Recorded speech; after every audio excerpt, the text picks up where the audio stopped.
Hello, hello. Dark Match Steve up in your filthy ears. This is Dark Times with Dark Match Steve. Who's up in my chat already? Who's the early birds? Fat Pig. What's up, Fat Pig? He's normally first, or Airplane. Where the fuck is Airplane Willie?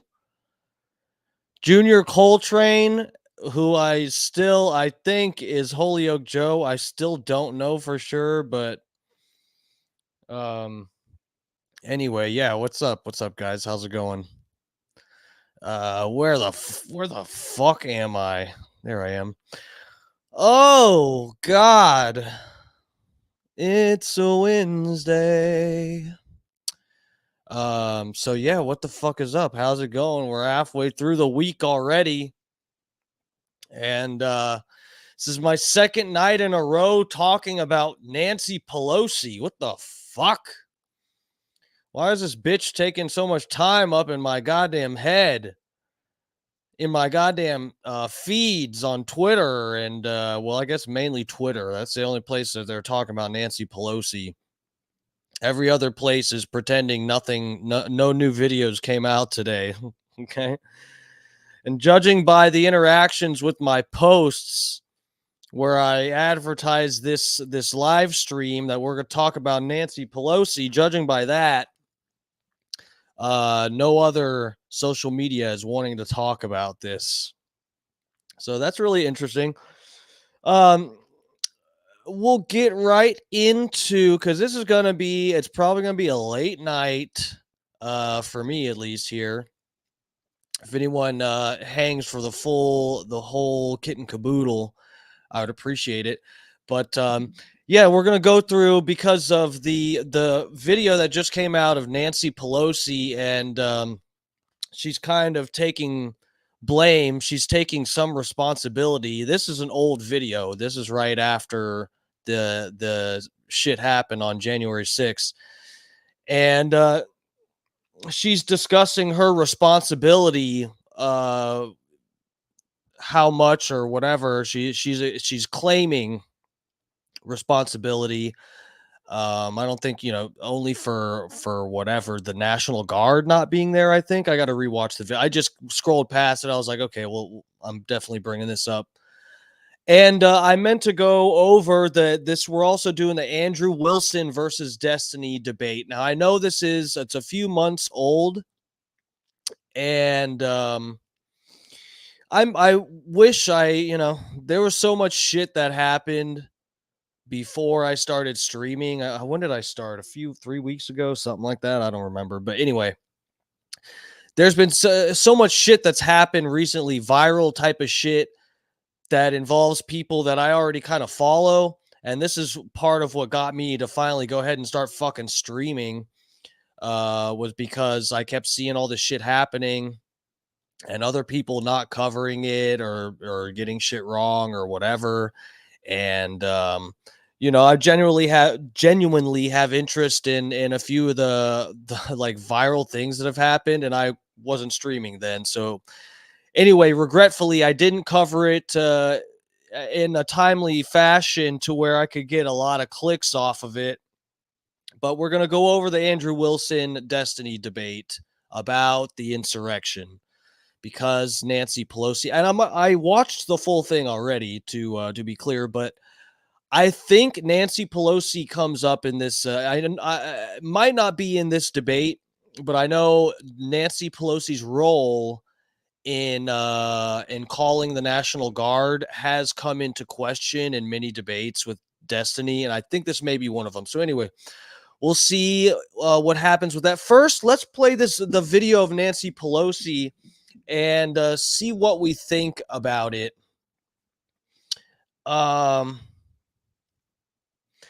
the fuck? I didn't look into it, but why are we just now getting this? Who has held on to this? Like, why is this? I don't know. It's awfully suspicious, and I hope I'm not falling again. I hope I'm not falling for some distraction here. Maybe there is some shooting or something that happened that I should be talking about instead of Nancy Pelosi. But here I am, like a moth to the flame. Let's see. Screen share. What's up, Twitter, X, whatever the fuck you want to be called these days, you dirt. Minute later. Stop. Okay. What? Twitter, what are you doing? What are you doing, Twitter? Okay. All right, let's take it from the top here. Nancy Pelosi in all of her drunken greatness. She's probably 6 martinis deep in any of this footage you're seeing. She's probably drunk like she was at the DNC. She was definitely noticeably drunk at the DNC. The PBS interview that we watched last night, where she admitted to being a reptilian. I got to post clips of that. But anyway, she was definitely drunk then. So from the top, this is the new video of Nancy Pelosi, where she openly admits that it's at least partly her responsibility for the National Guard not being there on January 6th during the insurrection, and the Capitol Police being overpowered because of no presence of the National Guard. And what do you say to former President Trump, who blames you for January 6th and says you didn't take his offer for the National Guard? He thinks I planned my own assassination. He's sicker than I thought. 1 minute later. We have responsibility, Terry. We did not have any accountability for what was going on there, and we should have. This is ridiculous. You're going to ask me in the middle of the thing when they've already breached the inaugural stuff that should we call the Capitol Police? I mean, the National Guard? Why weren't the National Guard there to begin with? They thought that they had sufficient resources. That is not a question of how they have, but they don't know. They clearly didn't know, and I take responsibility for not having them just prepare for more. And what do you... Well, isn't that interesting? Because this, hey, what's up, Inbound Realty? What's up, buddy? Thanks for coming, checking out the stream. Wait, what's up? I watched that debate. Meatloaf tongue, Destiny fails again. We'll get into that, Joe, Junior Coltrane, whoever the fuck you are. We'll get into that, because I'm a fan of both Destiny and Andrew Wilson. But in fact, I've been following Destiny longer, and I think we'll get into the full thing here, of course, very shortly. But I think that Andrew Wilson more used you could argue debate tactics to win the debate. Howdy, Sterling Harvey. What's up? What's up? Thanks for checking out the stream and saying hello in the chat so I don't feel so lonely. Hey. Yeah, so I think Andrew Wilson Moore used sort of debate tactics to kind of win that. I think he did technically win the debate, but in spirit, I wish we'll get into it. I wish things would have gone differently during this debate, but we'll see. If anyone that hasn't watched any of this debate, or maybe someone's watching this, you're not really familiar with the different sides of arguments for whether or not January 6th was an insurrection, and tying into that, whether or not the 14th Amendment should apply to Donald Trump, the insurrection amendment saying that you can't run for public office if you've been if you instigated or been a part of an insurrection. I don't know exactly how it reads, but anyway, I should, though. I've watched enough of these fucking debates. I should know this by now, but but this is very interesting. This video of Nancy Pelosi, the crazy part about this is that this is a great part of these debates about January 6th is Nancy Pelosi's role and her responsibility to have called in the National Guard to protect the fucking what's it called? The White House. Or the Capitol building. But it's kind of crazy to see this now. Again, I don't know what is the motive behind this being released? Did someone actually, again, is this a distraction, or did someone sit on this until they got out of the fucking government or quit their role? Whoever recorded all this shit, I don't fucking know. Anyway, we'll play this again. Just listen to what she says, and then we'll get right into the debate so we don't go too fucking late here. Say to former President Trump, who blames you for January 6th and says you didn't take his offer for the National Guard. He thinks I planned my own assassination. Again, and if you didn't hear or didn't read that, they asked her, what do you think about Donald Trump saying that you are responsible for some of the carnage because you didn't take his offer on the National Guard? This is directly related to what we're talking. This is an interview that happened later after January 6th, obviously, but they're directly asking her about, what do you think about Trump saying you have responsibility in what happened because of not having the National Guard there? And she's like, oh, he's fucking crazy. He thinks I planned my own assassination just because I didn't have the National Guard prepared like I should have. Like, obviously, when there's going to be hundreds of thousands of people doing a protest at the Capitol building, and I didn't have National Guard there, just a handful of DC police were guarding the doors.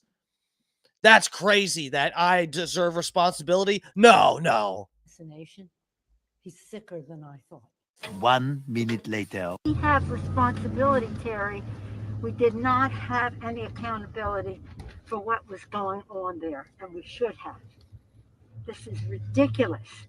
You're going to ask me in the middle of the thing when they've already breached the inaugural stuff? You're going to ask me in the middle of the thing when they already breached the inaugural stuff? I love you guys. I'm just a little drunk today, and I'm angry. But I love you guys. Should we call the Capitol Police? I mean, the National Guard? Why weren't the National Guard there to begin with? They thought that they had sufficient No, resources. there's not a question of how they had, but they don't know. They clearly didn't know, and I take responsibility for not having them just prepare for more. And what do you say to Lit. That's lit. All right, let's get right into the debate. So the bitch was feeling guilty at some point, and then later on she was like, you know what? No, if I admit guilt, that's a point for Donald Trump. And we don't like points for Donald Trump. We have to pretend he's a crazy white supremacist. Let's see here. Which one do I want to go with here? Destiny's video or Fresh and Fit? Which is Let's go with I'll do Fresh and Fit's video. Oh my god, we're already into it. Okay. Oh yeah, I got a screen share. Y'all got to watch this with me. What the fuck are you doing? Okay, here we go. You guys ready?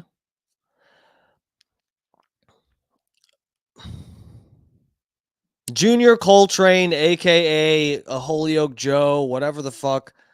You're already starting shit with people in my chat. Sterling Harvey said howdy to me, and you say, Sterling, grow up, bro. You're already stirring up trouble. Come on. Come on, Holyoke. We got to get through this debate. You haven't watched this debate, Holyoke Joe. Don't pretend you have. You like to pretend, Joe.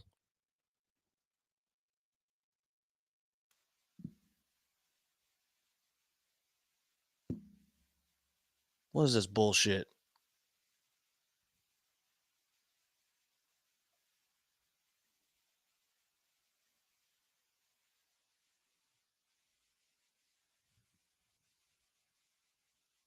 Hurry up. What is happening?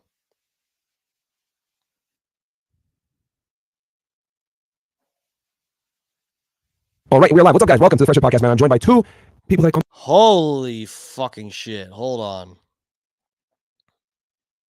My buddies, good guys. Contrary to what people might say, Andrew Wilson and Destiny. Today, I'm going to be hosting a debate between them on was January 6th an insurrection? Okay, the way this debate is going to go is we're going to have opening statements by both parties for 5 minutes, where they're going to identify their arguments, their stance, who they are, introduce themselves to you, etc. That's going to be 5 minutes uninterrupted. Then we're going to have 3 minutes where each of them are going to be able to lodge their arguments for 3 rounds of that for 3 minutes, going back and forth, and then we're going to have 2 rounds where it's an open 5-minute dialogue. I'll be timing each round.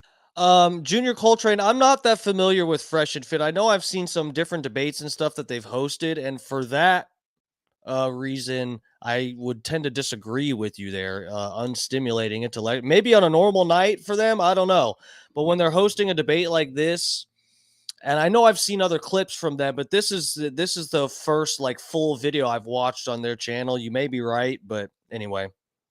Staying as a neutral moderator. So, guys, if you're not familiar with Destiny or Andrew Wilson, and just to be clear here, just so that no one thinks I'm I don't know, being dodgy about my opinion. I said this before. I tend, again, I could really look at the facts. I could do a little more research and really get into this to nail down my perspective on January 6th. I do tend to think that it probably was an insurrection, but I don't think it was Trump's insurrection. I think Trump, I can't say what his intentions were. That's one of their arguments. When you'll see here, Destiny and them, they think it's what's the fucking term for it? Mens rea. They think they can prove Trump's state of mind and what Trump knew, and that Trump knew that it was a lie that the election was stolen and this and that. And so he lied to all these people. We'll get into it here, but I can't prove Trump's state of mind. And I don't think anyone else can in this situation. You can't, there's not enough really good evidence given, if you look at the whole picture, to say that Trump intentionally sent all those people to break into the Capitol to stop the election from happening by force, okay, not by legal means, but by force with a huge crowd of people. I think it was Trump actually having a protest, a rally there to discuss what was happening, because him and his legal team were exhausting their efforts and trying to stop what they thought was an illegitimate election. Then there's people in the crowd, a part of these different Patriot Front or whoever the Proud Boys and different groups that within their groups were planning to stop the confirmation of the electoral votes and all that shit. So it was their insurrection. I don't think it was Trump's insurrection. As far as from what I gather thus far, that really seems the most logical to me. It was an insurrection, but not Trump's insurrection. So anyway, let's get into this and see what these guys say. Wilson, please go subscribe to both their channels. I'm cool. Both these guys, obviously we don't agree on everything, but I respect both these guys as skilled debaters, and they're good colleagues of mine. So please go check out their channels on YouTube and on Rumble and all the platforms that they're on. The Omni Liberal on Twitter, the Paleo Christ Is it the Paleo ChristCon on X? Just Paleo ChristCon, yeah. Yeah, on X. So go check them out on all the platforms, guys. I'm happy to be able to host this debate. So other than that, we're live on all platforms, YouTube, Rumble, etc. Check us out on rumble.com/freshfit. And Andrew, I'll turn it to you to go ahead and start with opening statements, and I'll start the timer. Okay, I appreciate it. Thank you to the entire Fresh and Fit audience for coming out, and to DGG as well.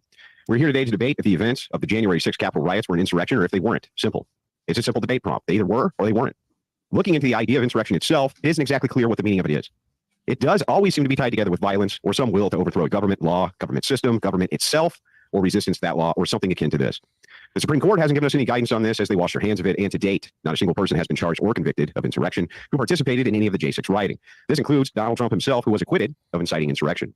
You would think, with no clear guidance of what an insurrection is, a lack of anybody being prosecuted, or this supposed insurrection who participated, and a president acquitted of inciting one, that would be that. The events of January 6th were a protest that turned into a riot. This is nothing new. Democrats do it all the time. In fact, Destiny in 2021 completely agreed with my current assessment. Please, if you don't mind, play clip 1. Okay, we will make that available to you. Bills is going to roll it up right now. And I will go ahead and give you an extra 5 seconds just on your thing, just because. Okay, go ahead, play the video, please. Bills. If you think the majority of the people there were actually trying to do that, and all they managed to do was like kill, like one woman got shot by the cops, you're fucking delusional. I think most of the people probably showed up to protest because they were fucking mad, and then shit got riled up. They were probably, almost for sure, I would say, some genuine bad actors there that had fantasies of invading the fucking Capitol and shit. Now, I think I heard from the FBI that it was like 5% or less had some plan to do. So this is an older video of Destiny talking, just so no one gets confused here. Andrew Wilson's playing an older video of Destiny saying that he doesn't think that January 6th was an insurrection legitimately. He thinks people showed up pissed off to protest and da-da-da-da-da. Later, we'll find out why he changed his mind on this. Do something. Even that number sounds a little bit high because 5% of however many thousand people, there's a lot of people. But I don't think every single person who went there, their goal was to destroy the White House or destroy the Capitol building and take it over. But because if they were, we would have saw way more shit. Okay. Now, just so you know, I have no visual on my end when those play, and I'd appreciate it if you guys could put the visual up on my end as well. Okay. In fact, Destiny even agrees such rioting and political violence is part of the democratic process, akin to voting, he says. He said this to justify the George Floyd or BLM riots, that such riots were just one side of the Democrat coin and baked in to our democratic process. The tail's in, and just the other half of democracy, he says. Of course, he later denied this. Please play clip 2. Okay. And we'll get this so that you can see it. Give us 1 second. I'm going to stop the clock while we're right now, we're 2 minutes and 40 seconds. Oh, hold on, Bills. I'm going to start the clock back up once, to be fair here, once the clip is up. In my opinion, this is part of what makes a good debater, is somebody that can truly take someone else's words and use it against them really well. And unfortunately, a lot of people don't like when they're debating and someone brings up old clips of them like it's a cheap shot or something. But I think this is a really good debate technique. I mean, this is classical fucking turn your words on yourself shit. I love it. Up. Can you see it, Andrew?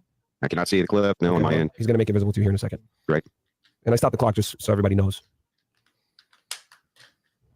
Bear with us, guys. We're using a million different things, OBS, Zoom, all this other stuff. Shout out to Bills in the back, working hard. Can you see it now? I can see something.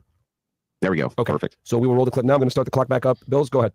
Disingenuous sack of shit. Because, as I've debated you in the past, you started talking before January 6th ever occurred about how the BLM riots were justified. It was just the other side of the coin of voting. Of course, once you realized that grip wouldn't do as well for you when you were debating the Rittenhouse shit, you completely 180 your position. Hold on. Did I ever say writing is the other side of the coin of voting? Probably did. That's really strange if I did. That's a really strange if I did. Go ahead. Okay. This is from a Twitter space where Destiny was debating, or I think Twitter space, where Destiny was debating Rob Noor, I think his name is.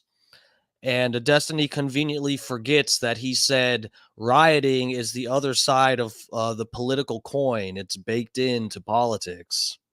Activism and riots are one side of the coin, and the other side is voting. I think there's conspiratorial at all. I think that affecting political change like this is fine. Like that's part of the goal. Like activism and riots are one side of the coin, and the other side is voting. Okay. Whoa. And we're 3 minutes and 20 seconds in. Go ahead.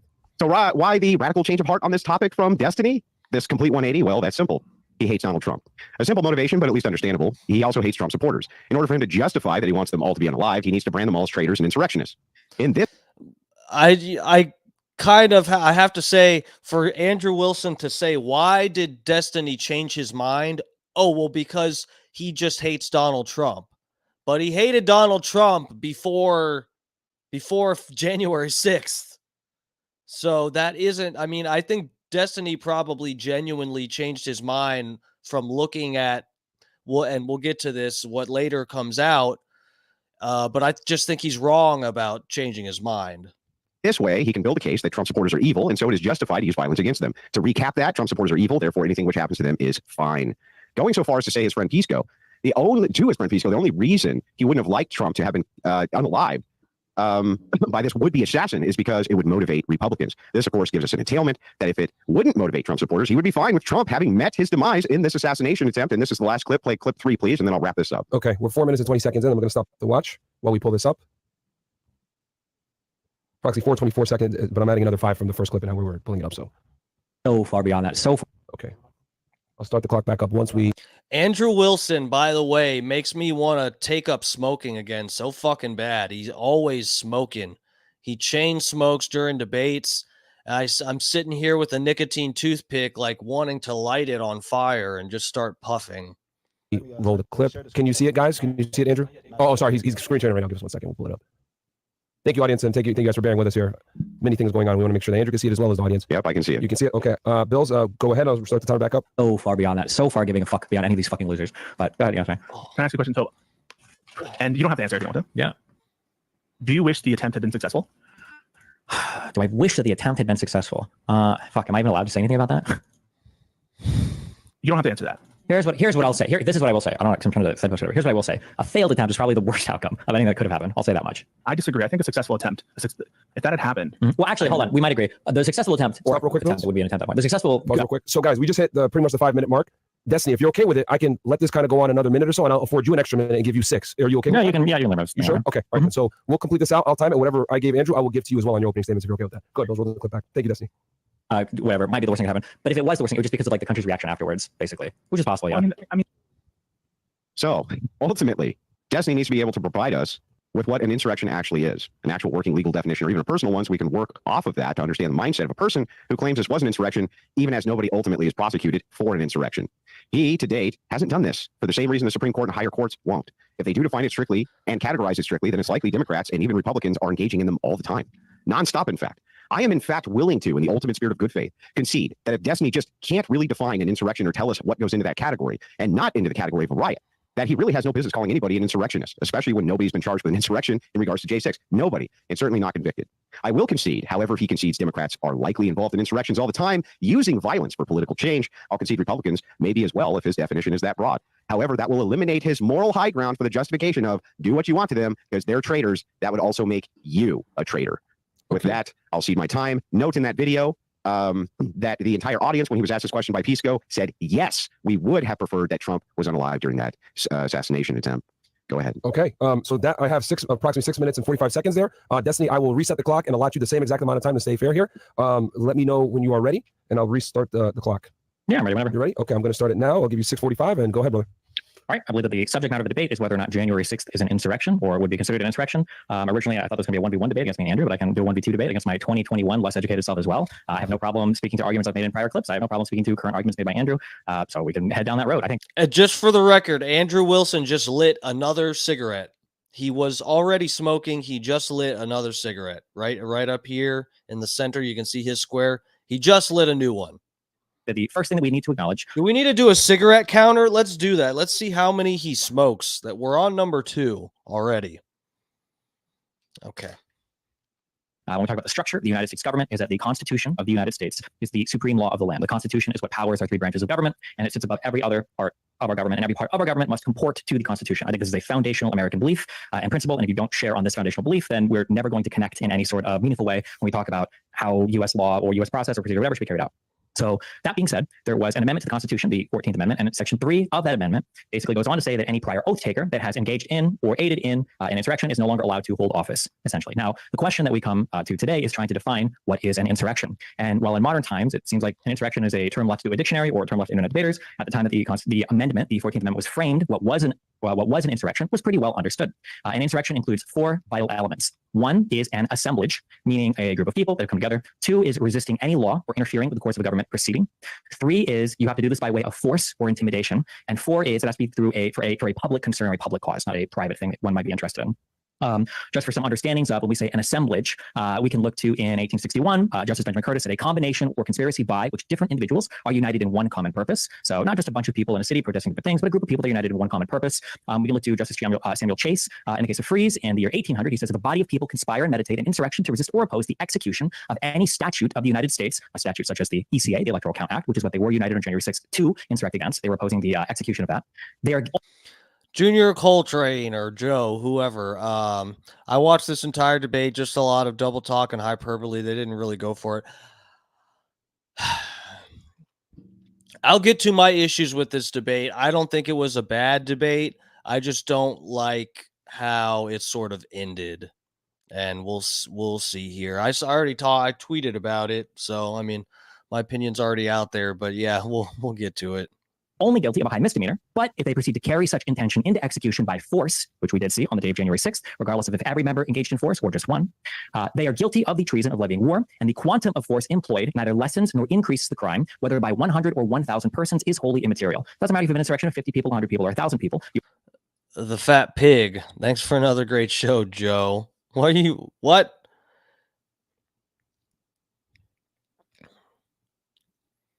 I need a mod just to get rid of Joe. Just ignore him, fat pig. Just talk to me. I love you.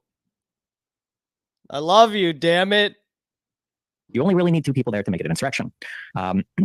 In terms of whether or not they were resisting a law or interfering with the cause of government, we can quote here, an insurrection against the United States requires resistance to any statute or some public law of the United States.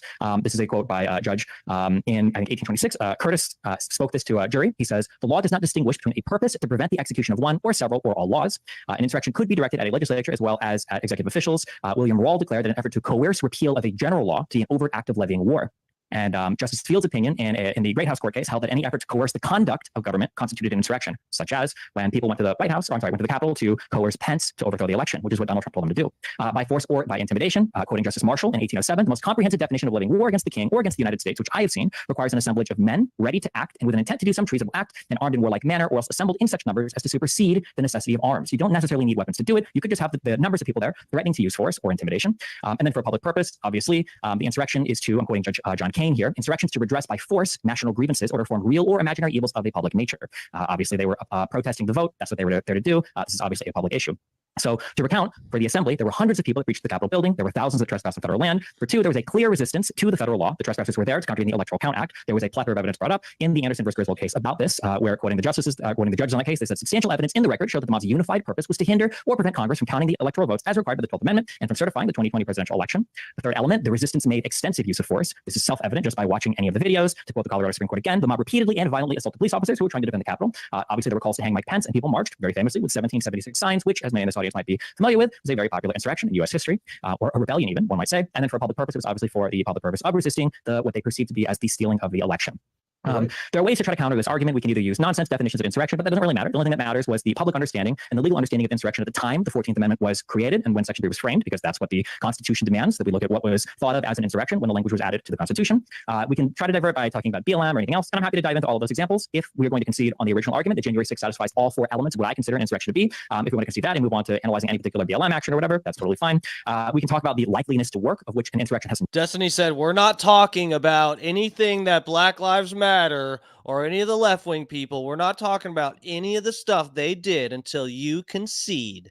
Once you say I won the debate, we can talk about Black Lives Matter fucking destroying shit and saying to defund the police.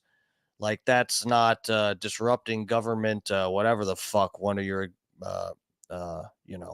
bullet points is. Never been defined as. An insurrection doesn't necessarily have to lead to the overthrow of the government. That would be understood as a rebellion. Every insurrection is not a rebellion, though every rebellion starts as an insurrection. And then when we say, this is a common one as well, why was no one charged with an insurrection? People can be charged or couldn't be charged with crimes for a variety of reasons, but for purposes of the 14th Amendment, nothing in there requires the criminal conviction of the crime of insurrection, only that an insurrection occurred and that one engaged in it or aided it. All right. And that is 640. Okay. And that's part of the problem with the 14th Amendment, because we're just relying on some fucking judge to say, oh yeah, I think it was an insurrection. So no one is really charged with it. And I don't know what is it supposed to be beyond a reason. I mean, it's not, you're not being judged by a jury of your peers like you would for a normal crime, where it's beyond a reasonable doubt is the the standard. It's just some fucking judge. Okay, so just 5 seconds shy. That completes the opening statements. Really good arguments from both sides here. We'll go into round one. I'll turn it back. So we just completed opening statements, guys. Each party had 6 minutes and 45 seconds to make their original stance and their first opening statements. We'll go to round one. I'll set the clock for 3 minutes. Andrew, let me know when you are ready. And I will. Yeah, I'm ready. Okay, timer is going now. Go ahead, 3 minutes. Yeah, so let's start with this idea of my definition. What the hell do I care about your definition? Nobody has been prosecuted for any insurrection by any definition. Destiny comes through and he gives us this list. He says 1, an assemblage. Okay. 2, resisting any law or interfering with the course of a government proceeding. Okay. 3, by force or intimidation. Okay. 4, for a public purpose. He has just outlined basically almost every single political riot I've ever heard of. That is what that is outlined. So let's see, an assemblage. This would cover a riot, a bunch of people assembling. Resisting any law or interfering with the course of a government proceeding. That could be shutting down roadways for commerce. That could mean anything. By force or intimidating, if you have Black Lives Matter, other groups like this who are out there saying no justice, no peace, that would be very intimidating. And then for public purpose, very nebulous. All of this is completely nebulous language. He has not actually given us a definition at all. By the way, if you could cam me while I'm talking, I'd appreciate it. He has not given us a definition at all. He's just kind of given us this loose, nebulous, framework for what is or isn't an insurrection. So let's kind of dive into a couple more things here. He says people can or can't be nebulous. I'm going to start using that word, you guys. Nebulous. You'll be hearing that very soon from me. Charged for a variety of reasons. That's not saying anything. So what?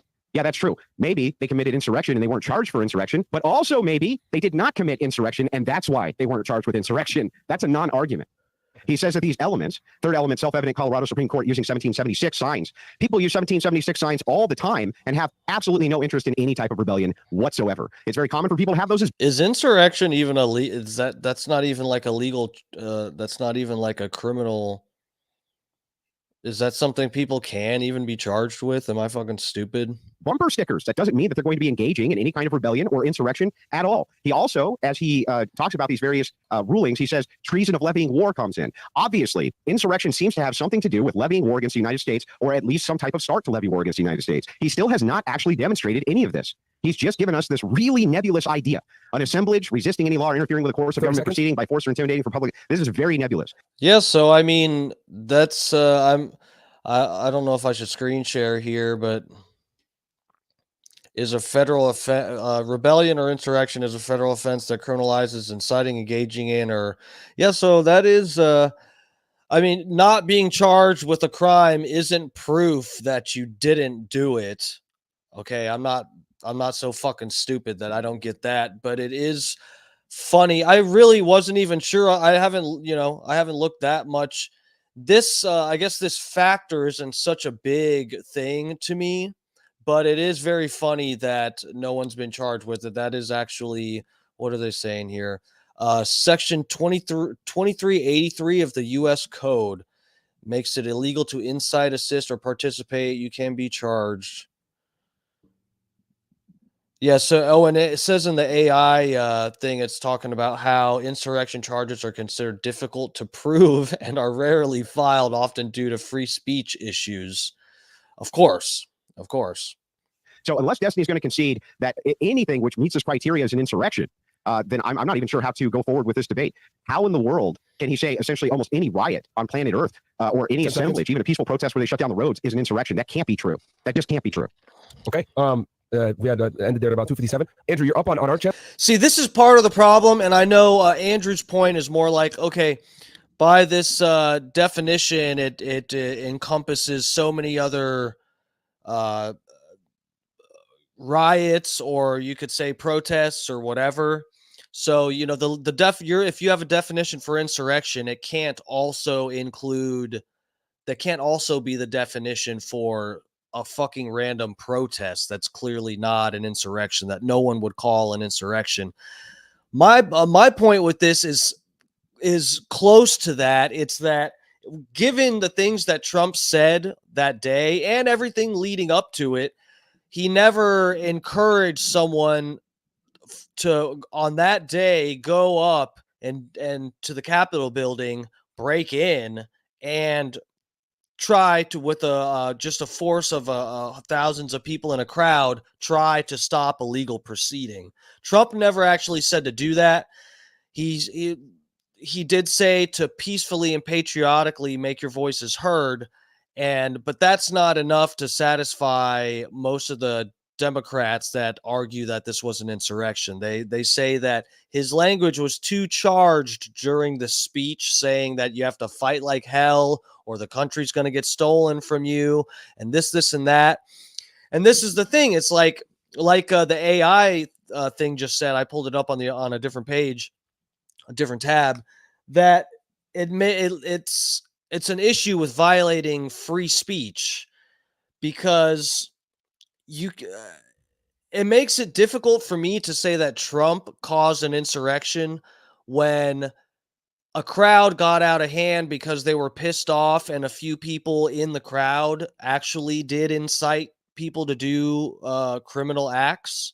And Trump himself just completely, in terms of whether he incited or not, was a gentleman. He could have easily said, hey, if you guys break in there, I won't be mad. In fact, that might actually help me. If you guys broke into the Capitol building, that might send a message to Mike Pence.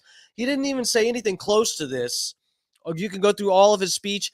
And by the way, Trump said fight like hell. Destiny has issues with that.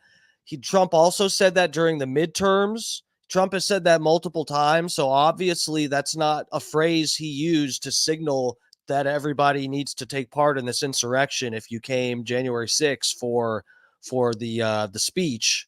Anyway, this is my issue, that you can't it makes it difficult to blame Trump and say, oh, well, his free speech rights should be violated because of this mess that happened afterward, when he directly spoke against having that fucking mess of people breaking in and being violent. He directly said to do the opposite. They can see you. I don't know if it's on your. Yeah, we're good on mine too. Okay, you are. Okay, perfect. I just want to make sure that we're there. So, but you are definitely up on, and whoever speaks, I always make them the main person. So, Destiny, I'm going to put this is round one. I'm going to put 3 minutes on the clock for you. Are you ready? Yeah. All right, go ahead, brother. So I think my definition is pretty clear. There's an assemblage. There's a clear resistance to the implementation or the execution of some federal law. The resistance has an aim to make use of force or intimidation, and it's gathered for a particular public purpose. BLM almost automatically fails on the fact that these were not usually demonstrations against federal law. I don't know the federal law or the federal thing that was being resisted by BLM. But again, I'm happy to dive into any particular BLM supposed insurrection or riot if you'd like. But again, I mean, that has nothing to do with January 6th. And if you want, then you can see that entire argument. We can move on to analyzing individual BLM instances. But again, you'd have to show that there was some implementation or carrying out of some federal function for it to be an insurrection against the United States government. States might have their own definitions of state insurrections. I'm unaware of any. So to say again, my definition of insurrection, like very clearly as 4 elements. If you want to suggest an alternate definition that you feel more accurately comports with what you would consider an insurrection to be, that's fine. But we can't just say that it's nebulous and there is no definition when we've got references made in our Constitution and in our Federal Criminal Code to insurrection. That doesn't make any sense. We can complain about people being charged with an insurrection or not, but whether or not somebody's charged with an insurrection, again, has nothing to do with the event itself. For instance, if I were to look and see at any number of BLM riots, if I were to look at a riot, would a challenge to that riot be, well, was anybody charged with rioting? If I could show you a riot where people clearly engaged in a riot, where there was a mass of people that were engaged in violent behavior that involved the destruction of some property or violent activity. He's right here. Destiny's right. I agree with him on this point. But I would say, well, look, nobody was actually charged with rioting. Would you say then that, well, I guess nobody was actually, or there wasn't a riot that actually happened? Nobody would make that claim. There's a whole list of reasons why a prosecutor may or may not charge for particular crimes. In this particular case, there were really good reasons not to head down that insurrection charge road, because it would probably put the Supreme Court in a very hairy area, which they might end up getting into anyway, in terms of actually having a strict definition of what insurrection is. But again, the 14th Amendment doesn't require a strict definition of insurrection in order to disbar somebody from running from office. All it needs is for a court to engage in asking the question of whether somebody had engaged in insurrection, and if they had and were prior oath taker, then they were barred from taking any public office in the future. So yeah, again, if there's an alternate definition that wants to be explored for an insurrection, then I welcome that. But that definition needs to have oath keepers. That's one of the groups, right? In the crowd that is supposedly incited shit. I think that's one of the alt-right groups, the alt-right guys that were at the protest, the oath keepers, I think. Comport with the historical and legal understanding of what an insurrection was. Otherwise, it's just meaningless, meandering, opining that means nothing, when we should be thinking, like, what was the definition of insurrection at the time the 14th Amendment was drafted? Okay, that's 2 minutes and 40 seconds. You don't want to use the rest of the 20 seconds, Destiny? Okay. Right. Yeah, I mean, like, we can, it ends up going into like a whole bunch of like BLM stuff. I mean, we can get to that, but that has no bearing on whether J6 would be considered an insurrection or not. So, okay. So 2 minutes, 57 seconds. That completes round one. I will restart the clock. We'll move into round two. I'll turn it back to you, Andrew. Let me know when you're ready, and I'll turn the clock on. So I'm not claiming that this has anything to do with BLM. I'm doing an internal critique and saying that if you're going to apply these nebulous standards to this, then you must apply them to this. If this category, category A over here, also would include everything which includes a riot, then we would need to know what the delineating factor is. He claims here there must be some federal element. However, that's not in his definition. His definition does not include any federal element. To go over his definition again, an assemblage, resist. Yeah, he just wormed that in. Destiny snuck that in this last exchange here. The federal requirement that he's now added was not a part of his initial definition. Law by force or intimidation for public purpose. It doesn't say anything about a federal element. He just pulled that out of his ass. I don't know where the hell he got that, but it's definitely not in his definition. If it was, he should have said that was in his definition. He keeps going back to this illogical idea that just because X doesn't happen doesn't mean X isn't true. Yeah, that's true, but it also doesn't mean X is true. So making the claim that, well, wait a second, Andrew, just because they weren't actually charged with insurrection doesn't mean they weren't guilty of insurrection. Well, that's nice, but it doesn't mean they were either. And I have the evidence on my side, as none of them were actually prosecuted for insurrection. None of them were prosecuted for insurrection, and Trump was acquitted for inciting insurrection. So the evidence is on my side. He would actually have to demonstrate that this was an insurrection and that they were all wrong, that they were completely incorrect in not charging it this way. He just keeps saying, well, there's a variety of reasons why they didn't. Well, that's nice. Couldn't one of the reasons be because it wasn't an insurrection? Yes, that seems to be a very obvious reason, doesn't it? Going back to my opening, I just want to kind of point out that Destiny has changed his entire idea on this, whereas at first he claimed in 2021, this was in no way an insurrection, that it fit the criteria of a riot better from anybody who's looking at it objectively. I agree with him. That's exactly what it fits. But he still has not demonstrated at all that this was actually an insurrection. He just says, well, I have this nebulous definition. He also says, give me a counter definition. It's not my burden to give you a counter definition. Very nebulous. Very, very nebulous. What do you mean? I'm not calling him insurrectionist. You're calling him insurrectionist. I don't have to define for you what that means. You have to define for me what that means. Giving me these four elements here is meaningless unless you can tell me what goes in those categories specifically that does not go in the category for rioting. Because as I look at an assemblage, resisting any law by force or intimidating or for public, that could all just be rioting. That does not really tell me what goes in the category. You didn't include federal anything. So I would like for you to actually expand on this definition so I can understand what the hell you're talking about and why the J6ers specifically fit this criteria. All right. That is 2 minutes and 49 seconds. Now, I don't know if it's in the actual debate section. I'm not gonna play through all the Q&A because this video is like, yeah, it's 2.5 hours long. I think the debate goes on like, I'm not sure. We're not gonna go through all the Q&A, maybe part of it, but this becomes a big issue with Destiny and some of the people watching that they take calls, call-ins or whatever. And this becomes a big issue that Andrew Wilson won't provide his own definition of insurrection to say whether or not January 6th would fall into that definition. Part of me wishes he did provide some kind of definition, a strict definition like Destiny sort of has. I mean, it's nebulous in a way. But, you know, he's actually giving a 4-point breakdown of what the requirements would be. I wish Andrew had one because this seems like the only kink in his armor, if at all, for this debate. And it just comes across as a little bit slimy, you know, not. And it might not be that it's not fair, but it almost comes across like that. Like, okay, like you're not gonna provide any definition at all. But like he said, it's like if the fucking it's like if you're being charged with a crime and your attorney can show that, well, this definition you have for this crime, it doesn't, I don't like the definition and my client doesn't meet that definition. And then the judge is like, oh, well, what did you know, like how would you define it? And then we'll whip up some more charges on your fucking client type of thing. It's like, if you're defending yourself, you're, you know, it seems, if you really break it down, that it does seem like Andrew's technically playing fair here. Because Destiny's making the claim that this was an insurrection, and Andrew Wilson is saying bullshit. He's not saying, I think it was not an insurrection because of this, this, and that. He's just saying your claim is bullshit. Seconds. Destiny, I'll turn it to you whenever you're ready. And we are in round 2 right now, the bottom of round 2. Yeah, so Keith Yahar, what's up, fam? Is that how you pronounce your name? Yaher. I think you when you came up before, I asked how to pronounce your name. Is that it, Yaher? Or am I just a complete fucking moron that grew up in Florida and completely uncultured and ignorant, borderline bigoted? See, I told you, Andrew always argues a small technicality to minimize his opponent's argument. That happens.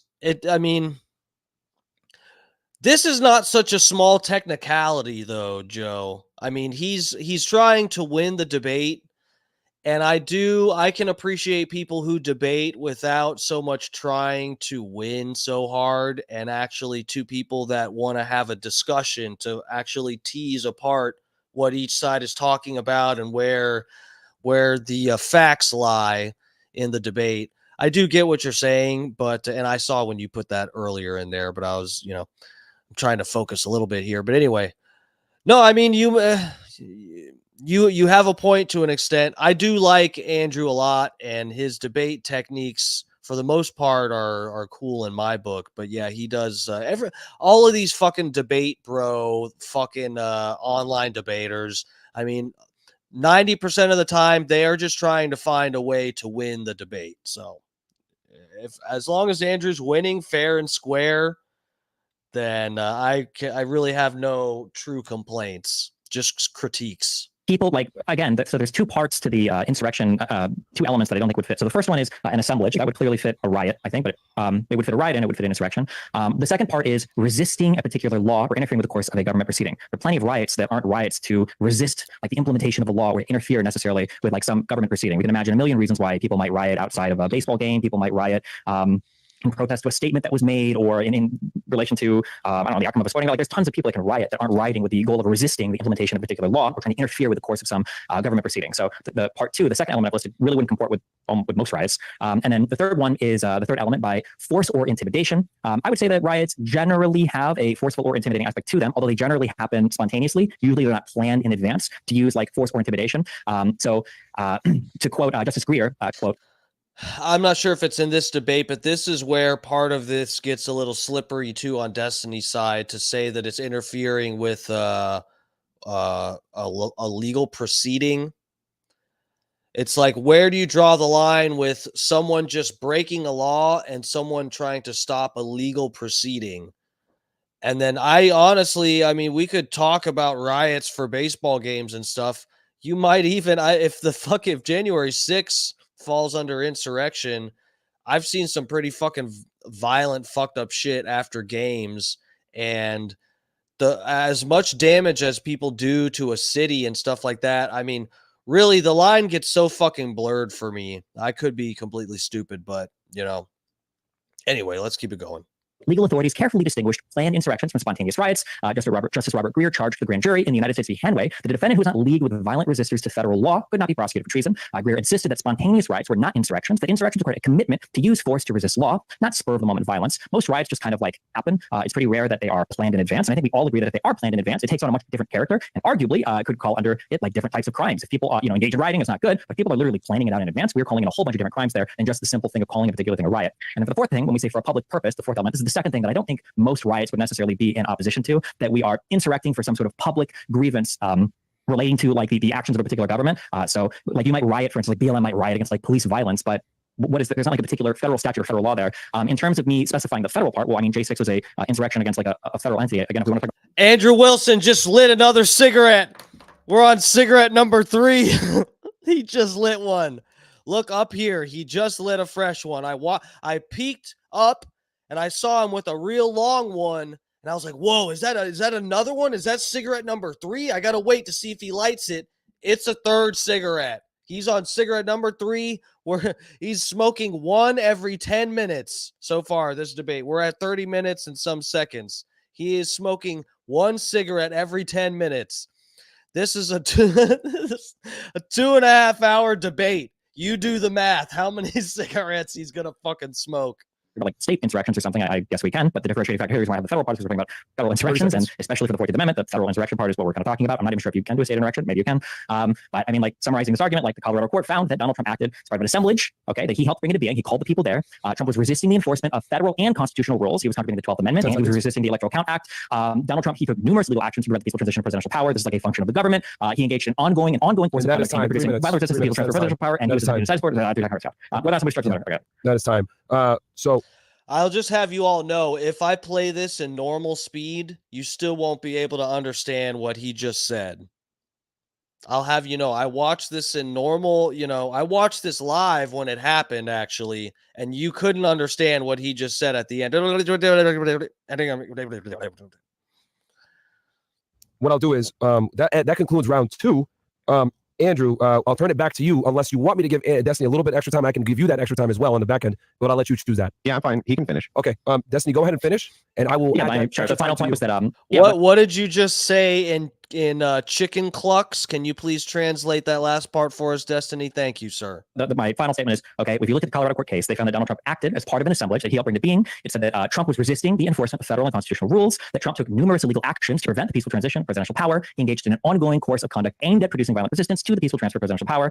He attempted to incite his supporters to attack Congress, which they did, and that Trump's speech occurred sufficiently close in time and place to when and where the insurrection took place to be considered an incitement. Like every single part of this, like very easily and very cleanly meets the definition of insurrection. If we want to argue that my definition isn't clean or that my 4 elements aren't being met, that's I don't know how we can argue that. I think all 4 elements are being met. If we want to argue that, well, every single riot would, fall into this, then we could say, well, fine, Destiny, I agree. For your definition of insurrection, fine, January 6th was an insurrection. Now let's talk about these other events. We can talk about whether they fit or don't fit.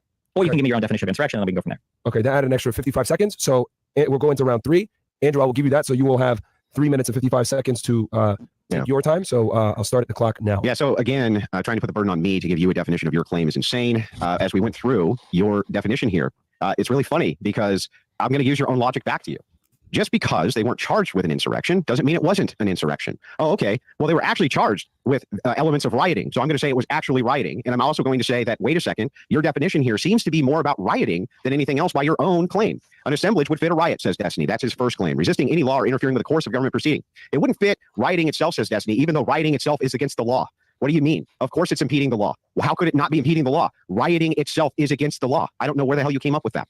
By force or intimidation, Destiny concedes riots require force for a public purpose. He concedes that's a riot. So really under his definition, this is just a riot. And the only thing that we're arguing about here is number 2, resisting any law or interfering with the course of a government proceeding. Let's try this again. Resisting any law or interfering with the course of a government proceeding. A riot itself is resisting the law because it's illegal to riot. So I don't understand how that, again, would not just be a riot. All of these things seem to fall into the category of what people were charged with, which is much more along and akin to rioting than it is any type of insurrection. He still hasn't told us the distinction that fits in this category, why this isn't a riot, even though everybody was charged under that kind of branch of rioting and not charged for insurrection. This is a garbage definition. It's totally nebulous, right? And he keeps on saying, well, wait a second, Andrew, why don't you go ahead and concede that unless you can go... This definition is nebulous. I'm out here in the nebulae with Destiny trying to understand this definition. Against all 4 of these points, well, I don't actually have to do that. All I need to do is say, okay, all these 4 points fit a different criteria better than insurrection. And apparently he agrees. He agrees on point 1, point 3, and point 4. The only thing he argues is point 2, but his argument for point 2 makes no sense because rioting itself is illegal. So therefore you are resisting any law or interfering with the course of a government proceeding. Well, the government proceeding is to enforce law. You would be interfering with the government enforcing law if you're rioting. So all of these fall under the better criteria of riot, which is, it's totally consistent in my mind because that was the criteria in which people were charged, not with insurrection. And I really need Destiny to answer to that.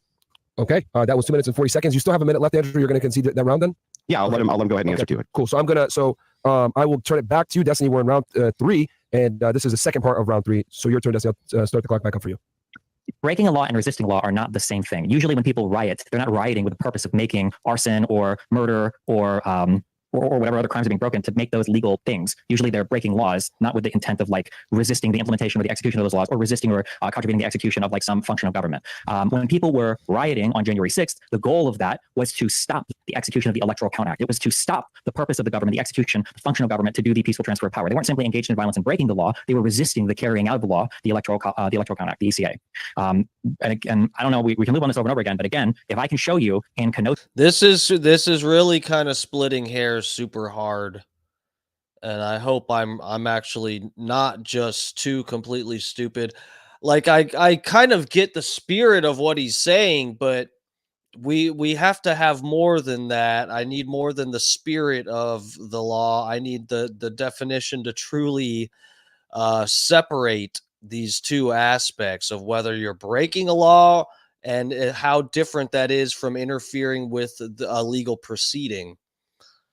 If I can show you in Seattle, if I can show you a riot, if I can give you a video of cities burning, people screaming and throwing shit, of property being destroyed or damaged, and then you would go, wow, that kind of looks like a riot to me. I would go, yeah, it kind of does. However, nobody was actually charged with the crime of rioting. So if you change your mind on that, probably wouldn't affect your opinion at all. What? Again, no. No way. He just lit another cigarette. That has to be the same one, right? I'm writing down 4 cigarettes. It's 6 minutes later. We were at 30. I got it sped up, so these cigarettes are burning faster than you'd think because we're watching this sped up. We're on cigarette number 4, you guys. I wish I had some way to put this on. I don't know how to use StreamYard that well. I wish I had a thing on the side, cigarette counter on my display here. Maybe I'll try to do that next time we watch an Andrew Wilson debate. I'll have a cigarette counter up in the right-hand corner or something. Or that would be this side. Okay. Anyway, cigarette number 4. We're at 36 minutes. This guy is smoking a 4th cigarette. Whether or not you levy a particular charge at a person is way different than whether or not a particular event was a thing. Remember, when you levy a charge at somebody, a criminal charge, what you're really saying is that you can take a person, an individual, and prove beyond a reasonable doubt that no reasonable mind would agree that something else could have happened in front of a jury. That's what criminal court is for. Proving that somebody engaged in a crime beyond a reasonable doubt in a criminal court is not the standard that we use to declare a particular thing a thing. You don't have to prove in criminal court beyond a reasonable doubt that a thing was an insurrection or that a thing was a riot unless we were charging somebody with an actual crime. Okay. Okay, but so if you're going to use the 14th Amendment to stop someone from being able to run as president, don't you think that the legal charge needs to stick? Shouldn't it be more than just your fucking 4-point definition and some fucking random judge agreeing with Destiny's 4-point opinion on this? That's 1:50 on the clock. So that concludes round 3. And I'm going to turn it to you, gentlemen. You guys can let me know what you want. We can either do another round of 3 minutes uninterrupted debating if you guys want to formulate arguments a bit more, because I know there's some disagreement. I would like to do one. Well, I quit. To answer your question here, the Fat Pig, do you have something against cigarettes? My problem is I want one. No, yes, Andrew Wilson makes me want to smoke again. I quit smoking. Dude, I quit smoking. When did I quit? 2011? I think that's right. Yeah, 2011, August of 2011. I remember the month well. But yeah, I quit smoking in 2011. I smoked for like 10 fucking years. And then I just quit vaping too. I vaped for about 10 years. And I'll probably be chewing fucking toothpicks for 10 years. Well, I'll see you in 10 years. Let's see what I'm putting in my mouth next. I gotta have something in my mouth. I'm that kind of guy. I'm a little slut like that. More round. You'd like to do one more? Destiny, are you okay with that? Sure. Okay, and then after that, so we'll go into a 4th round with the 3-minute debate time limit where no interruptions. Then after that, we can get into the 5 minutes of discourse between you two where you can actually speak. But is that fair for everybody? Sure. Cool. Sure. All right, so I will go ahead and reset the clock. This will be round 4. Take it away, Andrew. Yeah, so this is an absurd argument. We'll go right back to Destiny's logic again. He says just because somebody wasn't charged with X doesn't mean X didn't happen. This is the same. This is complete total obfuscation, by the way, because ultimately what's going on here is that these do fit the criteria much better for a riot. And under the purview of rioting, these are the types of charges which were levied at these people. Destiny says specifically under point 2. He said, and he didn't answer to this. He said, resisting any law or interfering with the course of a government proceeding wouldn't fit rioting. Yes, it does fit rioting. It fits rioting better than anything else I can think of. Yes, you are immediately, upon rioting, resisting the law, and you are obstructing the law immediately. That is what a riot is. It's an unlawful assembly. So how he could say this? In fact, each point, he concedes on point 1, an assemblage that would fit a riot. An assemblage would fit a riot. That's point 1. He agrees. Okay. Point 3, by force or intimidation, he agrees on point 3 that is a riot. He agrees on point 4. He conceded on that as well. And then he just conceded on point 2. He couldn't exactly tell us why resisting any law or interfering with the course of a government proceeding wouldn't fit a riot. Of course it fits a riot. All of these, in fact, fit the events of January 6th perfectly. Perfectly. And if he's conceding that, hey, these fit a riot perfectly, the events of January 6th were a riot under this definition, which he essentially has conceded is true, then the charges were appropriate that this was a riot and not an insurrection. This could not have been an insurrection. His own definition proves that this is more akin to a riot. He still hasn't really told us, by the way, what an insurrection is, just these kind of 4 nebulous points. But these 4 nebulous points fit a riot perfectly. We should have started with a nebulous counter. We should have counted every time he says the fucking word nebulous. But it's probably about the same amount of times he's going to light a fucking cigarette. Maybe more.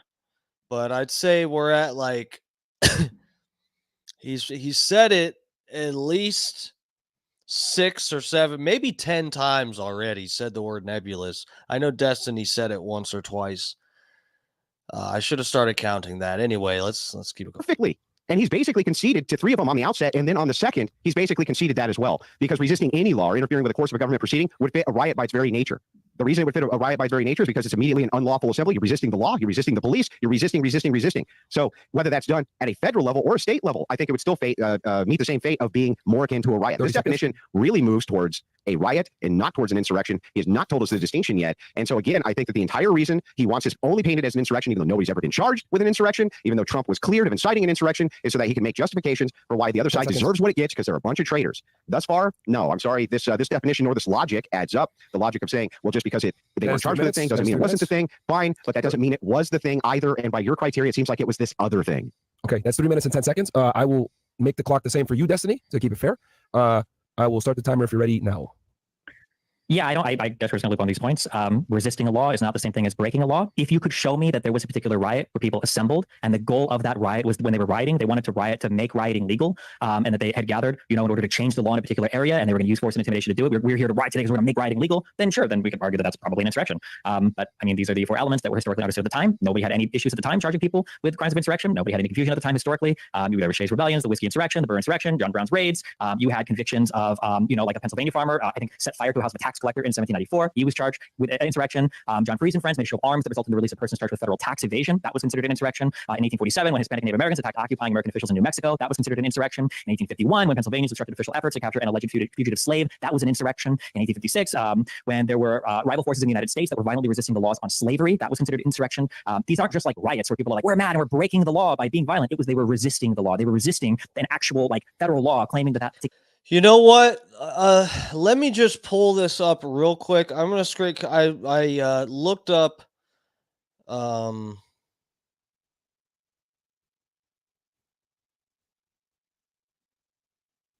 wait, yeah, I looked up the definition for insurrection, and let's just take a peek at it here. And I willingly admit I'm a fucking idiot, but let's just read this. Section 3, no person who has sworn an oath to support the Constitution of the United States and has then engaged in insurrection. Huh. So that's funny. I guess as long as if you engage in an insurrection but you didn't swear an oath, you can still run for president or Congress or whatever. That's funny. No person who has sworn an oath to support the Constitution of the United States and then engaged in insurrection or rebellion against it or aided its enemies can hold office under the United States or any state. This includes serving as senator, representative in Congress, elector of the president, vice president, the way this who has then engaged in insurrection. You know what? This truly, I don't see how someone, and I think Destiny's just reading this myself and truly trying to be fair. I don't see how if insurrection is an actual crime that people can be charged with. And it says here someone that has then after swearing an oath, then engaged in insurrection. How do you not interpret that as that they have to be convicted of being a part of an insurrection? How can you interpret this any other way? That just seems like I've never really. I'm truly just having this revelation now. I've never looked this up while watching a debate and really tried to be fair in interpreting this while looking at it with my own eyes. I just don't see how you can. No person who has sworn an oath to support, it's like all of this reads like it's supposed to be true legal language that you're supposed to go by definition and according to legal proceedings. Like, you can't just say, oh, well, some judge in Colorado said that Trump, January 6th seemed like an insurrection and that he incited it. Like, you have to be, this reads as though you have to be charged, in my opinion. I could be fucking stupid. There may be some other precedent or something. I haven't heard about it. I've watched a bunch of debates and never heard about it. But reading that myself, that reads to me like you're supposed to have been charged. It doesn't say you have to have been charged, but why would how could an amendment, this is an amendment to the Constitution, and it's saying that someone who has sworn an oath, which is that's not something you can just be opinionated on. Either you've sworn an oath or not. And if they swore an oath and then participated in an insurrection, which is a legal charge, that just seems like that seems so simple. Particular law shouldn't exist. They were trying to air a public grievance through force or intimidation with an assembled group of people in the goal of like overturning that particular thing through violent action. And then this final thing. Yeah, that's what I'm saying. Keith, y'all heard that. I mean, I hate to. I'm outing myself as a fucking idiot that never really looked into this that much myself. But you hear so much. Trump gets in trouble with so much bullshit. You start to just get numb to it.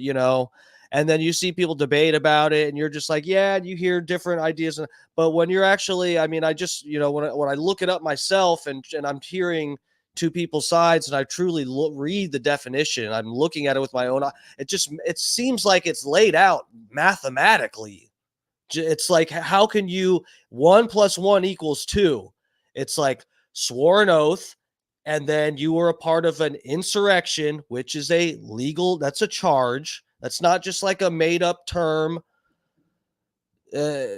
It seems pretty clear. There's a difference between resisting law and breaking law. Just because you're engaged in a riot doesn't mean that you're resisting the implementation of law. People that are engaged in riots aren't usually rioting to make riots legal. That's what would make that the equivalent. And then just the crime of X is not the same thing as the event of X. I don't know what you said. Nobody was charged with insurrection, therefore there was no insurrection. If I walk into a room and I see a person's throat cut, can I not say that there was a murder here if nobody was charged with murder? If I see 20 people setting fire to a house and they all run away and nobody gets charged with arson, can I not say that an arson happened? If I look on video and I see that there's 500 people blowing up, some shit, and they manage to run away, or the cops, can't arrest these people, charge them with Well, but they're having a debate about whether it was an insurrection or not, but the context of whether it was an insurrection or not is because Destiny wants Trump kept off of the ballot because of the 14th Amendment. That's the context of the debate. So Destiny's saying, oh, because someone wasn't charged with it doesn't mean there wasn't an insurrection. Well, technically that's true, but if you're trying to keep someone off the ballot, they have to be, in my opinion, by reading it, they have to be convicted.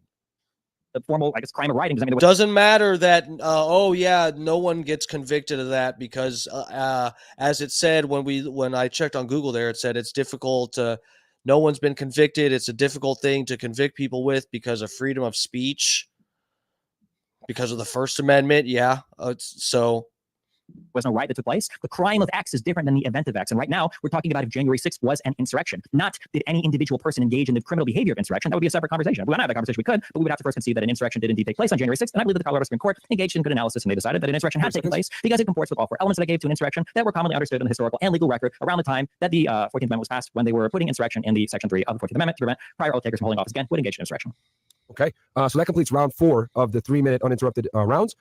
If you guys are okay with it, we will move on to the 5-minute round where you guys are able to actually have open discourse. Well, I have a quick counter if Destiny wants to agree to this for the purpose of fairness. I'm willing to do 2 rounds of internal critiques, and I'll allow Destiny to start with an internal critique if I can move to an internal critique after. So 2 5-minute rounds of internal critiques. Does that sound fair? What do we mean when we say internal critique? What does that mean? It means that I'm just here to answer your questions for 5 minutes, and you're here to answer mine. Sure. Okay, I'll let you go first. Okay, so just so I make sure I have this right, so I can moderate it properly. Is he going to question you, Andrew, and you're going to answer? He gets round 1 5 minutes, and then I get round 2 5 minutes. Okay, so basically, so it's essentially a Q&A between the two of you. Where so Destiny, if you're okay with that, we can do that, or we can go to just open discourse between the two of you, where you. I feel like probably because I feel like part of my argument is going to be that he hasn't put forth like a positive position yet for me to even attack or interrogate. So I'm not even sure what I would do on the Inquisition round. So I feel like it'd be better to just do back and forth. Okay, well, if you want to do it back and forth, I'm prepared for that too. Okay, but you guys are good with no more. You don't need any more 3-minute rounds to solidify your stances. No. Okay, so I will go ahead and set the timer here for 5 minutes. I guess who wants to kick it off? I can kick it off real quick. Okay. So, Destiny, would you agree with me that the motivation for demonizing the opposition political party often revolves around calling them traitors, accusing them of treason, and pushing for some type of villainization that they are against the country, they are against you, they are against everybody? For another debate, maybe, but that's not at all any of the subject matter here. Well, I think it is. I think it ties in because I believe that the motivation for why you're claiming that the other side are a bunch of insurrectionists, though you have no direct evidence of this, and your own criteria is just that of basically a riot, that your motivation is just to demonize the opposition.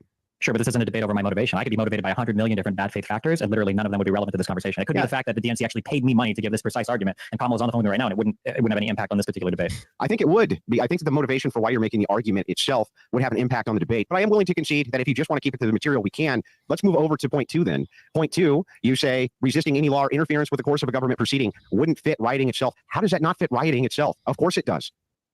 Well, let's say, for instance, the purpose of a riot was because you felt like the law wasn't being enforced. Wouldn't make sense to call that part of an insurrection. Let's say, for instance, that there was a lynching of a person, and you felt like the cops weren't, upholding their duty or whatever, and so you decided to have a protest, turns into a riot, and you'll show up with the goal of protesting and rioting because you felt like the law wasn't being carried out here. You wouldn't really call that an insurrection because they're not trying to contravene a legal process. Just because, again, you engage in unlawful conduct doesn't mean that you're trying to resist, like the implementation of the resisting the laws. That would be the same case. Hold on, he just lit another cigarette. We're on number 5. We're at about 1 cigarette every 10 minutes. We're still about there, unless I missed one. I don't think I did.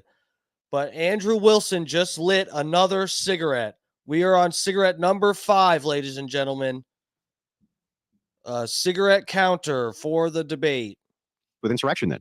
The insurrection would also require intent, right? Yes, correct. Yes. So the intent would be the contravening of the Electoral Count Act. When people say we need to march and make our voices heard on January 6th to the Capitol grounds where people are going to protest, they're protesting the execution of the Electoral Count Act, which demanded that Vice President Pence count the electoral votes. Donald Trump didn't want that. He made it very clear in the days preceding. Him, Bannon, Eastman, Chesbrough, and everybody else that was working alongside him, Sidney Powell, everybody else, was saying that we need to prevent Pence from counting the electoral vote. That was the execution of a lawful government function. Yeah, but even if all that's true, Destiny, it still wouldn't matter because the events of January 6th themselves, the intent of the people could have just been to riot, not indeed to commit to any sort of treasonous insurrection activity. And you have failed to demonstrate this time and time again, how this actually would meet the criteria of an insurrection. Them showing up, and just like you're taking 2021, right? When you say, hey, look, the damage would have been way worse if they had shown up with the purposes of actual insurrection or some type of 1776 mindset. This is the most armed nation on planet Earth. How in the world can you say these people showed up specifically in order to do that? That makes no sense, man. None of this law, none of that argumentation was separate. People they obviously showed up to protest the certification of the vote. They were called there by Donald Trump. If it's a non sequitur, then you in 2021 were using a non sequitur when you made the argument that from the appearance of this, it could not have been an insurrection.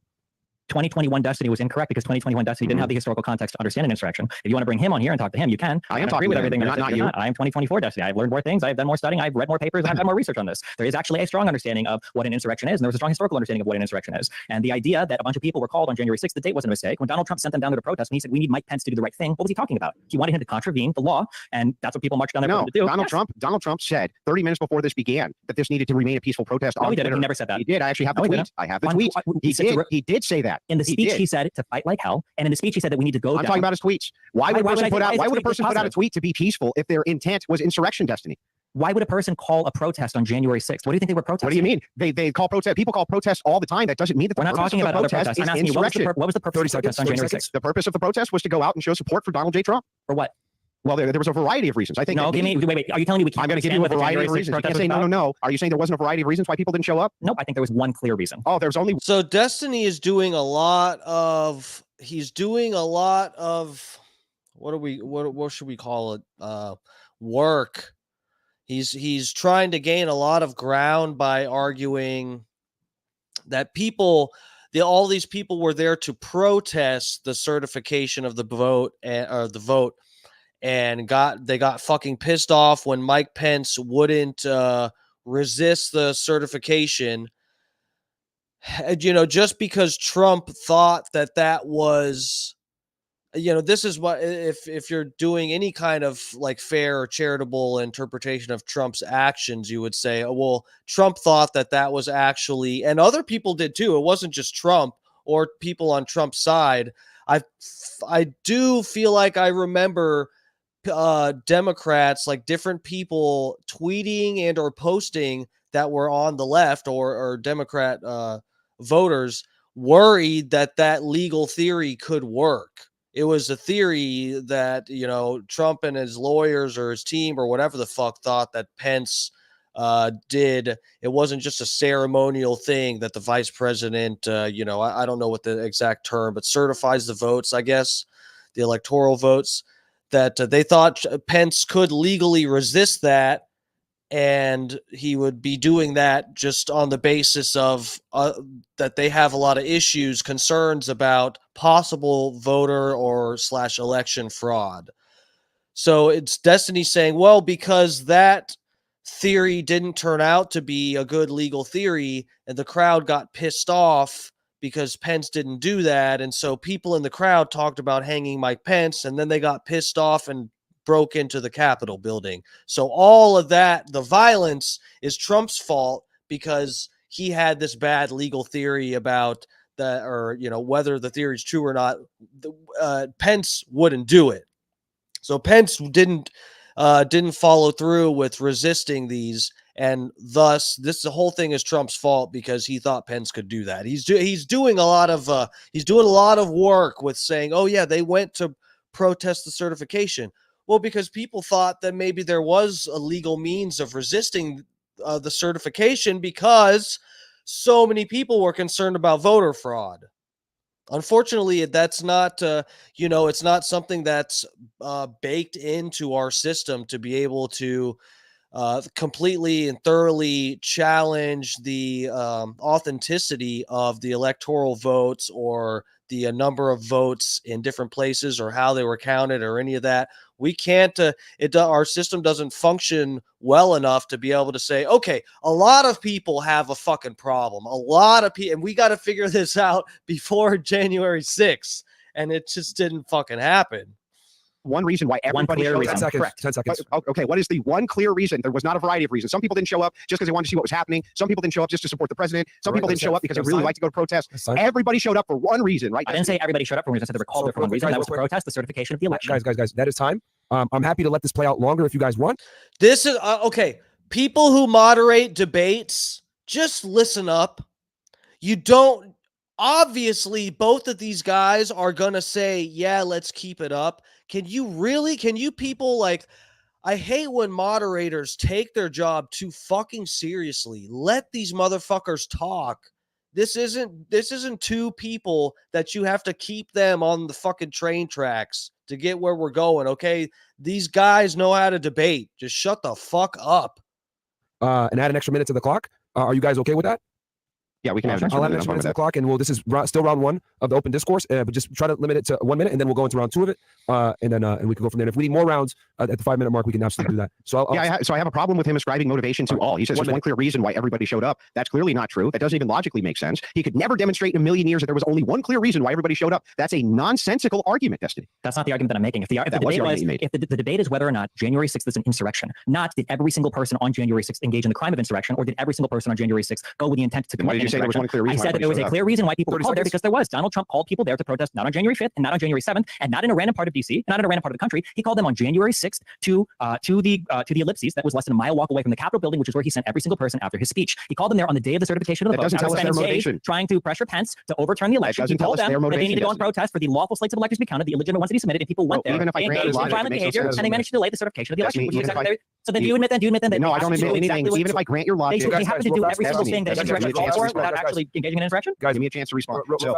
I not only do I concede nothing, but your logic. We ran out of time on that round. We ran out of time on that round. We're balls deep in this, and this fuckboy has to end. Come on, bro. Shut the fuck up, bro. Let them talk. So what I'll do is this. I can see that this is a dynamic conversation, and clearly it's going to go out the bounds sometimes of a time round. So what I'm going to do is I'm just going to go ahead and set the clock for 10 minutes. That completes round 1 of the open. You should have done that 10 minutes ago. Scores. And I see that this is a dynamic argument. Me just stopping it randomly at 5 minutes would probably be stupid. So I'm going to let it play. I'll put 10 minutes on the clock and have you guys go at it. Is that okay with both of you? Yeah, I'm fine with that. Destiny, are you okay with that? Yeah. Okay. Yeah. So because I don't want to interrupt you guys again like that. So I'll just go ahead and put 10 minutes on the clock. And I will start it right now. You guys you can pick right off where you left off, Andrew. Yeah. Sorry about that. So this the number anytime I watch a debate, and there's shitty debates out there, but 99% of the time that I'm like, God, I get fucking like pissed off during a debate or annoyed, it's the fucking moderator. They really have to like act like the world is at stake. They've got something in the fucking oven. They have to stop this round right at a certain time because that's the rules. I'm a debate moderator, so we set a 4-minute round, and I'm stopping at 4 minutes. I don't care if you guys are about to solve world hunger. We're stopping at 4 minutes. So to respond, right, I'll be more charitable with the time back your way now that we have 10 minutes, Destiny, but it's actually an illogical argument to make, to say, even if Donald Trump had some certain intent in his head, that would not mean that the people who are showing up for the protest had that intent. So the thing is like for both ways, it's a double entendre for your own logic. Either one, you claim, wait a second, there's one clear reason everybody showed up, or two, no, there was no clear reason why everybody showed up. They had multiple motivations, even if Trump himself had a different motivation. This is illogical argumentation. I'm sorry, but this would never be applied to anything. If somebody says, hey guys, we're all going to show That's up not an argument either. and I'm making the argument right now. If somebody were to make the call and say, hey guys, we're all going to show up to go and blow this building up, and a bunch of people showed up, and then a bunch of them marched with the crowd, and then they all went, and a building got blown up, we wouldn't say like, oh, well, we don't know what the intention of the crowd was. We don't know what the intention of the leader there was. We don't know what actually happened there because we can't divine the intention of every single individual person. That's a ridiculous straw man. We can say that's, you can call it a straw man, but the idea that in order for me, okay, hold on, what would it? Okay, well, we're going by Destiny's metaphor. So Destiny, surely you have some quote where Trump said to come to the Capitol building and break in because that'll stop Biden from being president. Just give us the quote, Destiny, please. You said it's so clear that if people are directed to do something and then they show up for that, then you don't have to say that all of them have the same thing in mind or whatever the fuck. Bro, what the fuck? Where's a quote? Give me a quote that directly shows Donald Trump saying to fucking break into the Capitol building. Please. I'll suck your cock. What would I need to show? No, wait, What would I need to show? Wait, no, there's no starting. Let me respond to the argument. You're not even letting me talk. You can respond to my argument. You made an argument, let me respond, and then you can ask the second argument. I think that's fair. So when you're talking about this from a logical standpoint, when you say, oh, if somebody called and said, hey, we're all going to blow this building up, yes, I would agree that you could probably ascribe the motivation to it then. Can you show me a tweet or any type of anything from Donald Trump saying, hey, guys, Thank you, Andrew Wilson. What, we're going to do an insurrection? No, you just made the shit up. Okay, fine. So I can. So as part of Donald Trump's speech, I'll give you 2 quotes. Our country has had enough. We will not take it anymore. And that's what this is all about. And use a favorite term that all you people really came up with. We will stop the steal. Today, I will lay out just some of the evidence proving that we won this election. We won it by a landslide. This was not a close election. The first quote. The second quote, we must stop the steal. And then we must ensure that such outrageous election fraud never happens again, can never be allowed to happen again. When he says stop the steal, when they're at the Capitol building on January 6th, and when the election is being certified, what does stop the steal mean there? He thinks that Pence can stop the certification. This is what I'm saying is you take away if Trump can be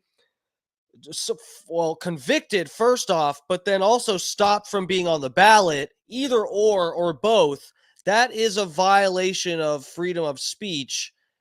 And that's just, it's too broad. It's too broad. Trump, that is so up. The quotes he just listed are so up for interpretation. It's crazy. It's crazy how he thinks that nails Trump down as an insurrectionist.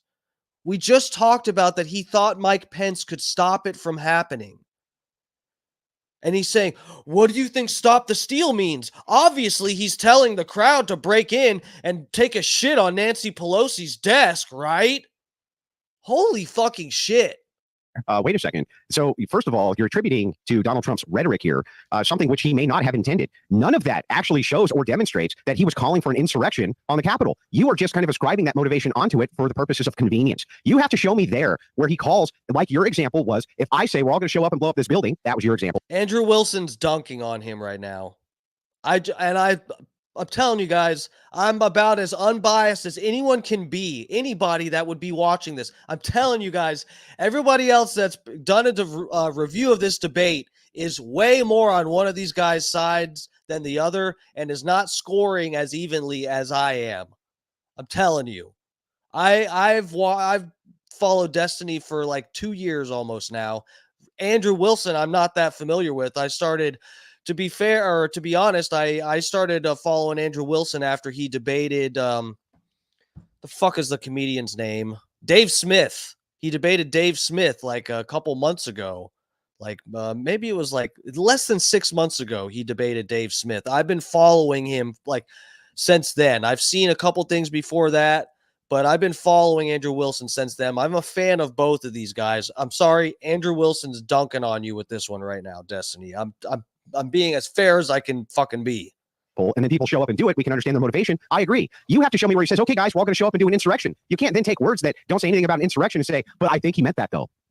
So then just before I answer this. Yeah, so just remember, you might want to watch this on your own time. I'm probably being too ADHD with clicking and stuff. But Destiny said, well, it's clear what people's intentions are when they're told to show up at a certain place for a certain reason and told to do a certain thing.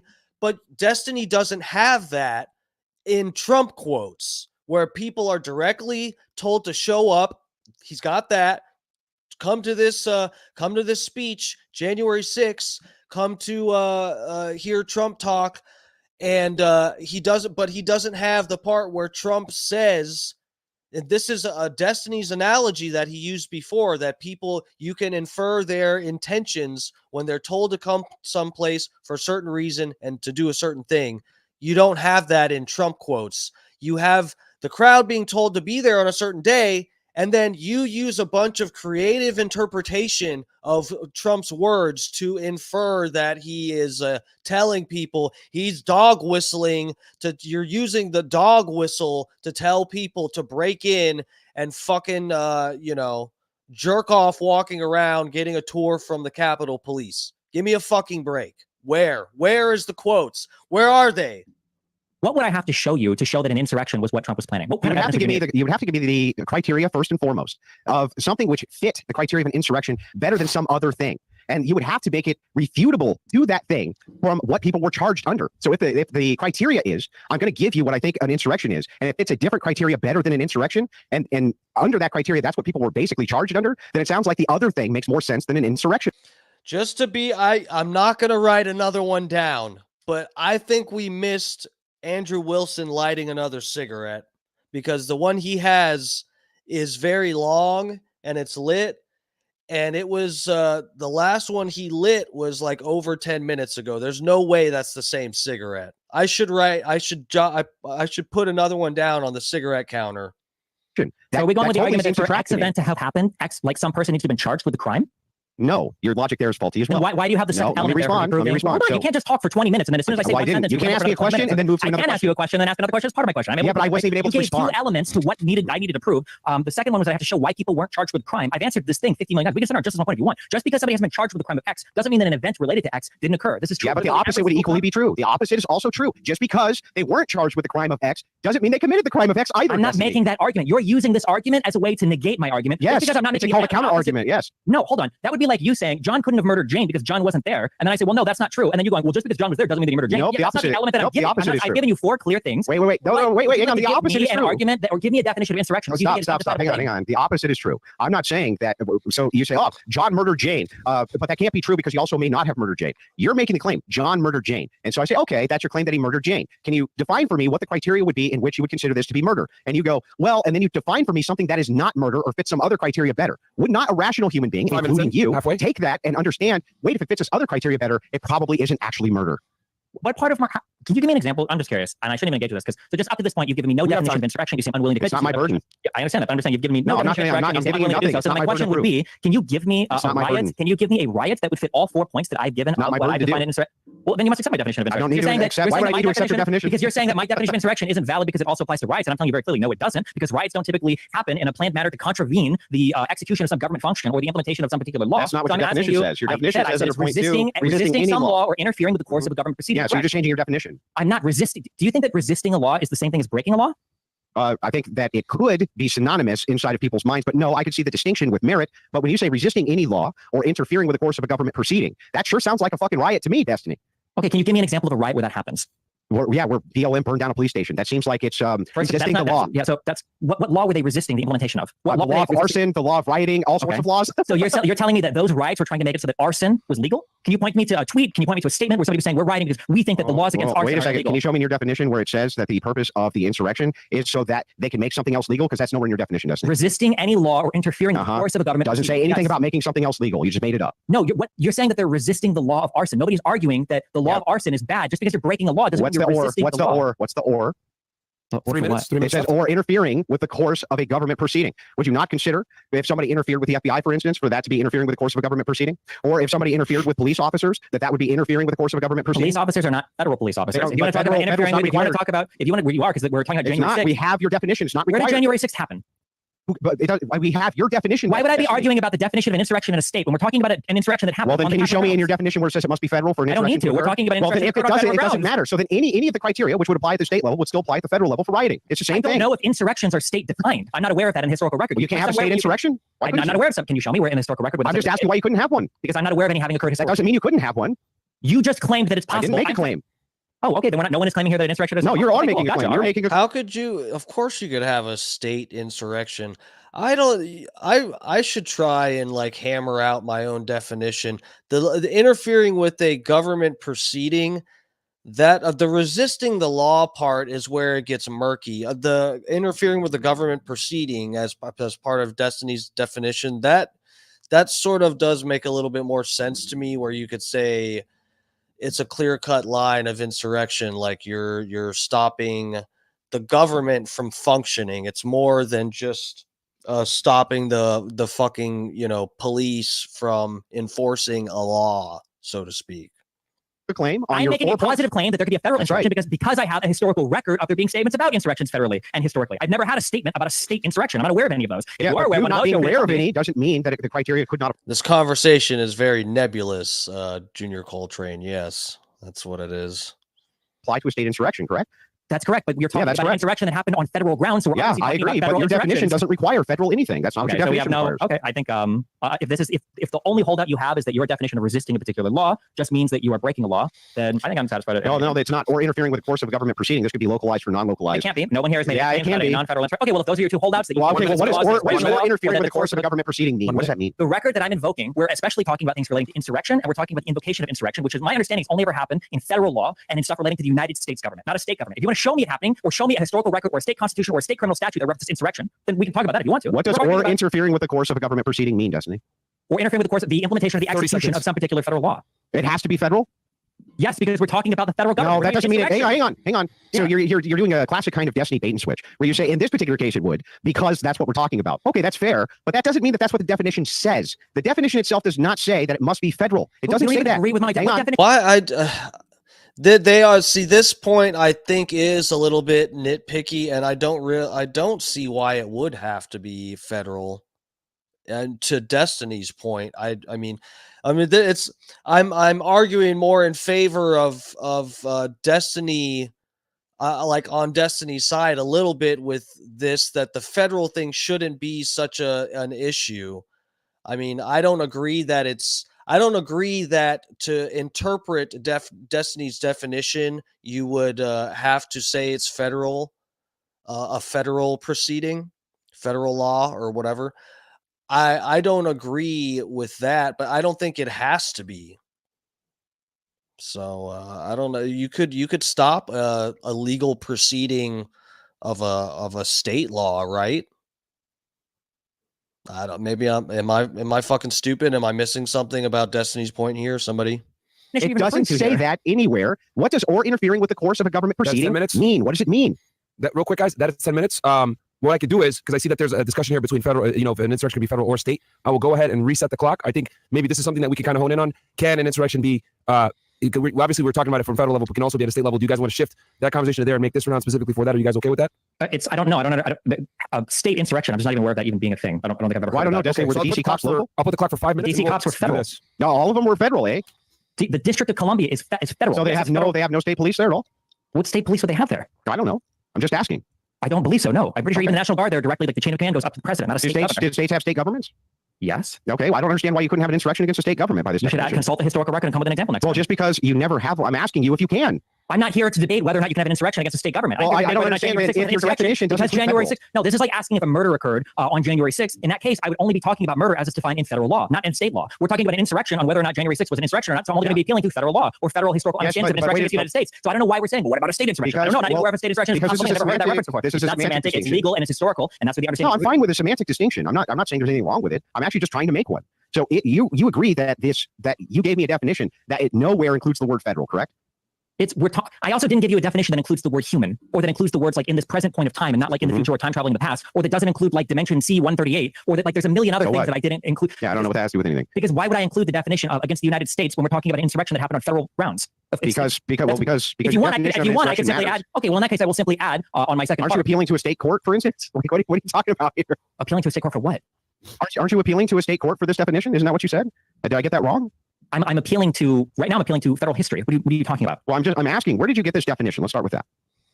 There's a writer who studied. I think it was constitutional law, specializing in the 14th Amendment. His name is Mark Graber, and these are the 4 qualifications that he basically lists out, and then he goes through a number of historical examples to say as much. There's also a much longer paper written about the things like the sweeping power of Section 3, written by I think Baud and Paulson, who write like a 130-page paper, where they go through listing like the historical understanding of insurrection. If you want, we can dive through any part of the paper. Or does he say in this paper that it's a requirement that this be done at the federal level? I don't think anybody talks about state insurrections.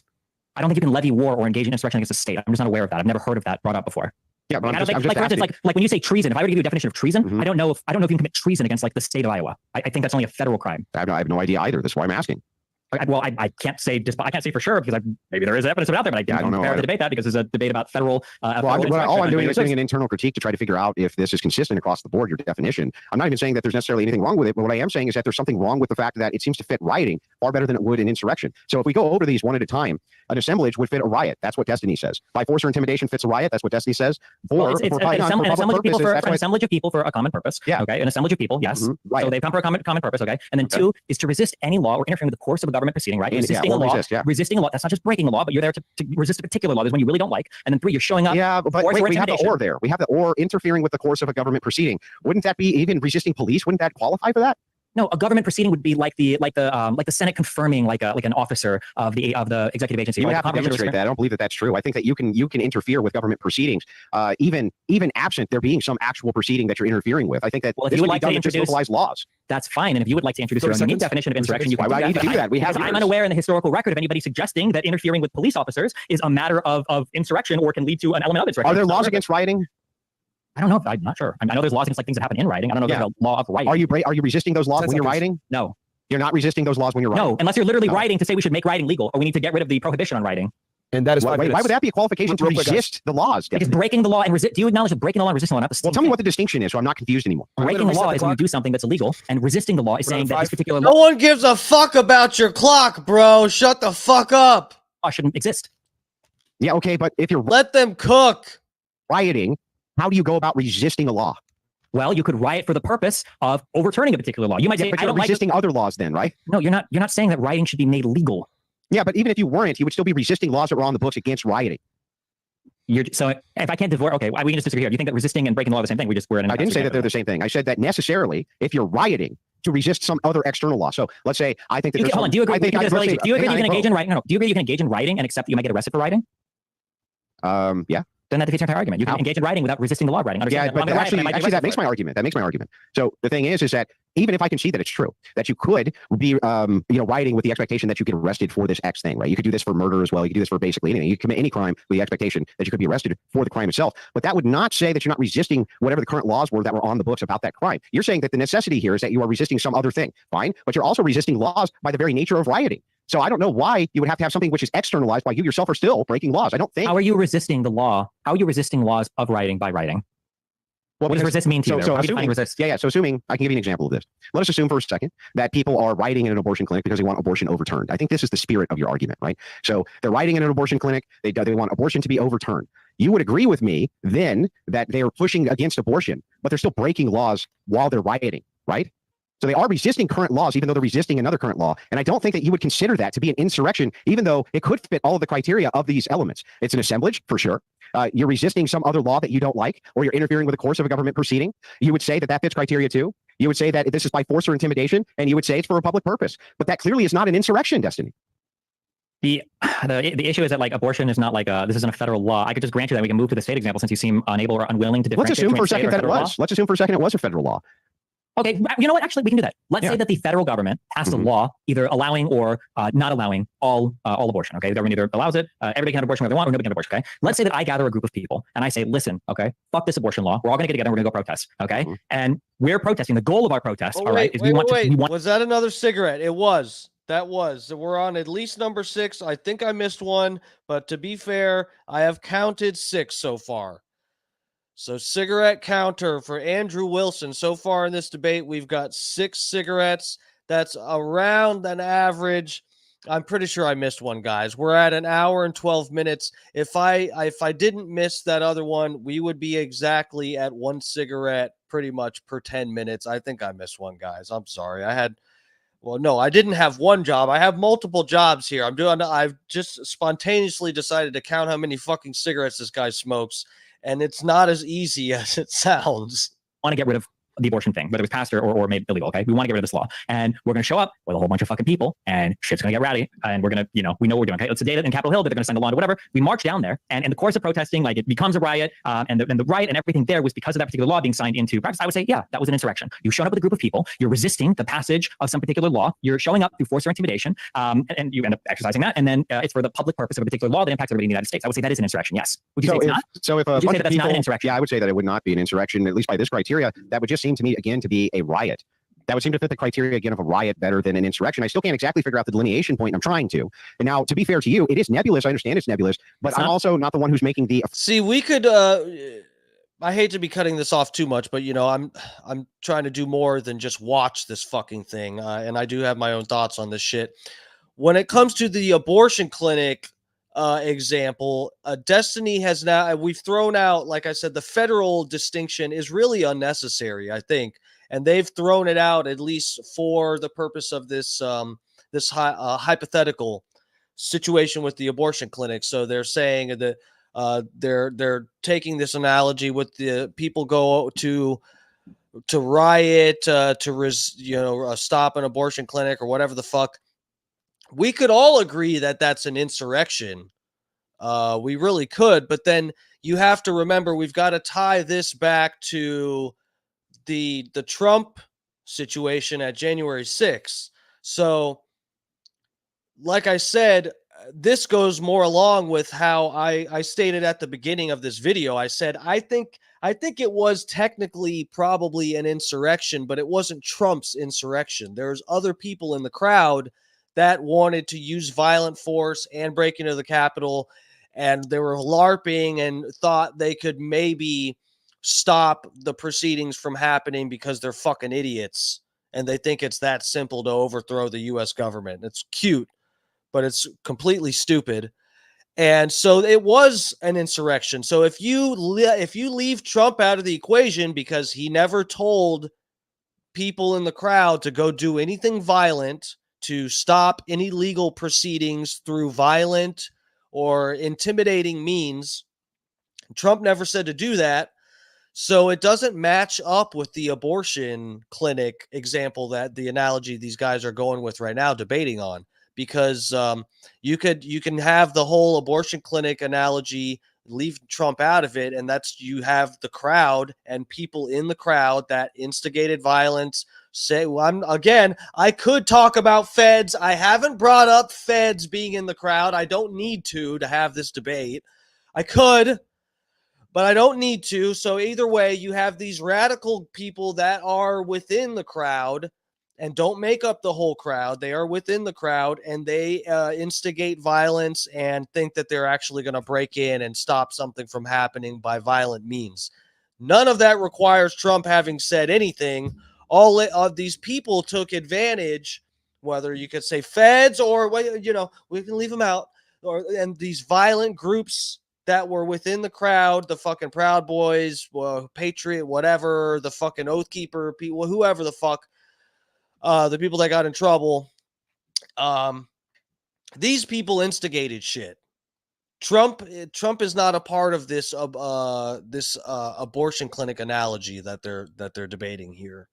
Affirmative claim, you are. So you're saying that if a bunch of fucking dope smoking hippies wanted to resist the federal law of being able to smoke marijuana on federal land, and they all showed up and they got stoned, and then they started rioting, that would be a fucking insurrection? If they went there with a common purpose, they were trying to resist the implementation and execution of a particular law. Yeah, theoretically. Well, no, they're just resisting, right? They're just resisting a law. They're saying, we're here to protest the fact, man, that we can't smoke weed on federal property, man. So they all grab their blunts and they start toking up in protest, 10 seconds, right? And then they start a fire. I kick some stuff. They kick some stuff. Do you think hang on, I just want to make sure. You think it could be that would be yes. an insurrection? The historical record, it could be yes. Do you have any definition of insurrection whatsoever? Don't need to give you a counter definition. If you're not going to give me a counter definition, I can give you the riot definition doesn't include necessarily a public purpose. I've already given examples of riots that wouldn't fit my definition of insurrection, and I really only need to give one, and I automatically win. A riot could very much be in response to a particular sports team winning a game. Boom. That's an example of a riot. It doesn't fit my definition of insurrection. I've differentiated between the two, and unless you're going to give me any countervailing definitions, I automatically satisfy that. Yeah, but I already did. Claim, We're interfering with the course of a government proceeding in and of itself. I think that the necessity of rioting in and of itself. What if you blockade a federal highway? Wait, the necessity of rioting in and of itself. Wait, what? I think, no, wait. To be clear, rioting do you acknowledge that I just rioting. gave you? Do you acknowledge that I just gave you an example of a riot that wouldn't be an insurrection under my definitions? So I think that would even be appropriate. I think that you could give me tons of definitions of riots that would not fit this definition of an insurrection, but that would not mean that this definition doesn't fit the definition of riot better than insurrection. You understand? Wait, so if somebody was protesting and it got really violent after a sports game, how would my definition fit that better than insurrection fit? What if they were blockading a federal highway? Would that be interfering with the course of government proceedings because there's a federal law that says you can't blockade byways on federal highways? I mean, this is the thing. I don't know. I don't think that counts as this becomes so. Do you see what I mean? Though this becomes so broad that we can begin to just add all sorts of things and call them insurrections. What is the government proceeding? Let me give you an example. So if we're going to be totally good faith here, right, which I've been trying to be this entire debate, and I think you would concede that, if we're going to be really good faith here, do you really believe that if a bunch of hippies showed up to smoke a bunch of dope on federal property, okay, and a few of them got wild and started a fire and kicked some shit, right, and fucking, I don't know, somebody got beat up with a bat because there was tens of thousands of them who showed up for that protest, do you really believe that that would fit the criteria of what most people think of, including you, as an insurrection? If they didn't go there united by like a particular public purpose, the public purpose was they were going against this federal law. They don't want the federal law. They're resisting that federal law. So we don't have to waste more time on this. If you want to stack this enough, all I'm going to end up doing is saying that, like, yes, this would agree. I would agree that this would be an insurrection. You're not able to demonstrate. That's why I'm asking you, like, historically, can you give me an example of an event that you don't think I would want to classify as an insurrection? I don't think I need to because as an insurrection. So you're just going to give me examples. Don't need to. Well, here I'll give you the ultimate example right now. Yeah, I would say that was an insurrection. Nobody in good faith anywhere is going to agree with you that if a bunch of hippies showed up to resist the marijuana law on federal property and then a few of them started a riot, that they would consider that insurrection against the United States. I don't believe you believe it. I don't believe your audience believes it. I don't believe anybody believes it. So if that is the case, that it's so broad that will encapsulate that, I'm actually fine leaving the debate there too. Okay. I mean, again, it doesn't really matter what we would consider to be an insurrection. The only thing that really matters is what the historical record says at the time was considered an insurrection. Yeah, well, I don't know. Again, I literally think prosecuting anybody for it, so you don't have to. Well, you're just retreading. Technically, I think this might be a gish when you keep bringing up arguments that have been rebuked over and over and over again. I don't think you keep bringing it up over and over again. But again, we agree that, like, we can walk in and see, wow, this person was murdered, and go, oh, really? Who was charged with murder? Okay, fuck. Or wow, there sure was a riot here. We saw that a riot happened. Well, who was charged with rioting? Oh, fuck, I guess. Like, you don't need a charge of a particular crime, and the barrier or the bar for charging somebody with a particular crime is probably a lot higher than declaring an event a thing itself. It just doesn't make any sense to say because somebody has been charged with a particular thing. It also doesn't make any sense to say that we're not talking about criminal charges. It also doesn't make any. This is why again, I do like Andrew's debating and whatever, but this is why I feel like my position is easier to defend because again, I agree that you could probably classify what happened as an insurrection, but it just wasn't Trump's. You have all the elements that Destiny listed are there under, with my position on this. You can just you can have all four of his points for his definition of an insurrection. You can have all four of those are present there on January 6th without Trump being involved at all. Besides having what if Trump went out there and literally just read the Pledge of Allegiance and walked off stage, and then people went and fucking protested at the Capitol because they didn't want whatever to happen. Destiny would still try to argue that this was Trump's fault because he called them there. It's like, I think to be fair, you really need stronger stuff to tie Trump directly to the violence and the breaking into the Capitol and actually delaying the process as it was for just a few hours, I guess. But yeah, we need something better to tie Trump to this. Any sense? If you're going to keep him off the ballot, if this is you're going by Section 3 of the 14th Amendment to try to keep Trump off the ballot, we need something stronger than this. that because they haven't been charged with a particular thing, that means they're guilty of the particular thing either. That's not, on that argument. my I pointed it criteria, out multiple times. my criteria Your criteria is not, doesn't actually flow with this correctly. My criteria is not because they weren't charged. That's why it wasn't instruction. I would never use that as part of my criteria. I don't know. Yeah, well, hippies everywhere. Don't show up to federal property to protest by smoking weed. And because if a couple of you start a fire, you're going to get brought up on insurrection charges that nobody ever. That's insane. We're not. No, I don't know why you keep bringing up insurrection charges. No one's talking about a criminal charge or criminal proceeding here. Yeah, criminal charge or criminal proceeding. That would be a charge, right? That's yeah, nobody's talking about that here. Nobody's talking about criminal charges here or criminal proceedings here. So but you would still consider that an insurrection, right? An insurrection doesn't have to be a criminal matter. I just want to make sure that you would still consider that an insurrection. If all four elements of what I said were met, then yes. All right, fine. Well, then I'll leave the debate there. I'm good with that. So what I'll do, so we went 7 rounds here, and I was just timing and everything else like that. I see that there's obviously a difference of opinion in the definitions of what fits what, etc. So what I'll do is I'll go to closing arguments. I'll put, are you both okay with 3 minutes? That's what I was saying. Also, this is kind of an issue with the debate subject was January 6th an insurrection? And Destiny has a lot of room to work with that when we're keeping the context out of the debate, the context that this definition of insurrection, we're using this to tie into the 14th Amendment to keep Trump off of the ballot. That puts everything in a whole different view. We're not just having a debate about insurrection. This is in the context of keeping Trump from being able to run as president. It's on the clock to make your closing argument, or I can make it a little bit longer if you guys want, and then we can close it after that. Yeah, whatever you guys want to do. Destiny, are you okay with 3 or do you want more? 3's probably fine. 3 minutes. I missed a cigarette? Fuck no. Where? It just happened?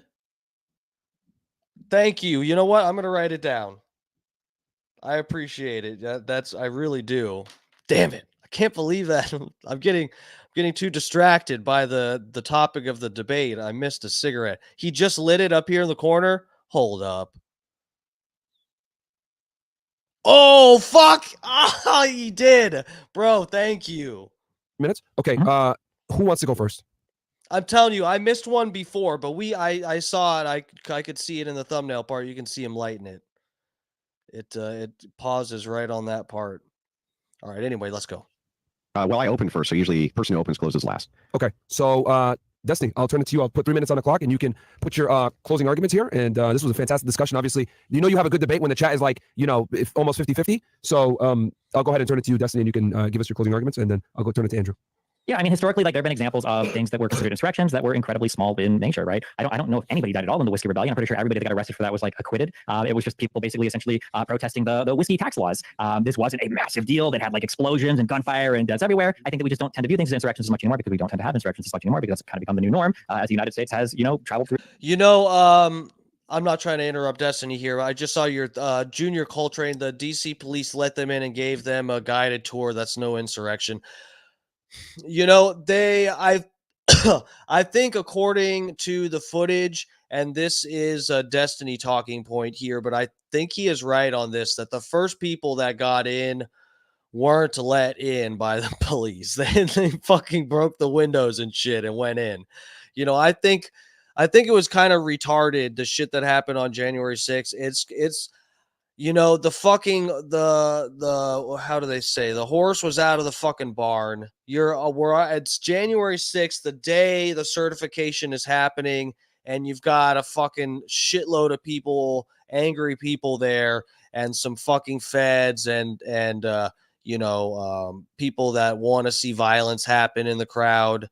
It was just a fucking mess. And I don't know. I almost went down there. I was talked to 2 different people about trying to go out there. Thank God I didn't go. I mean, I was just going to go for the memes, just for the meme magic, but I could be in jail right now.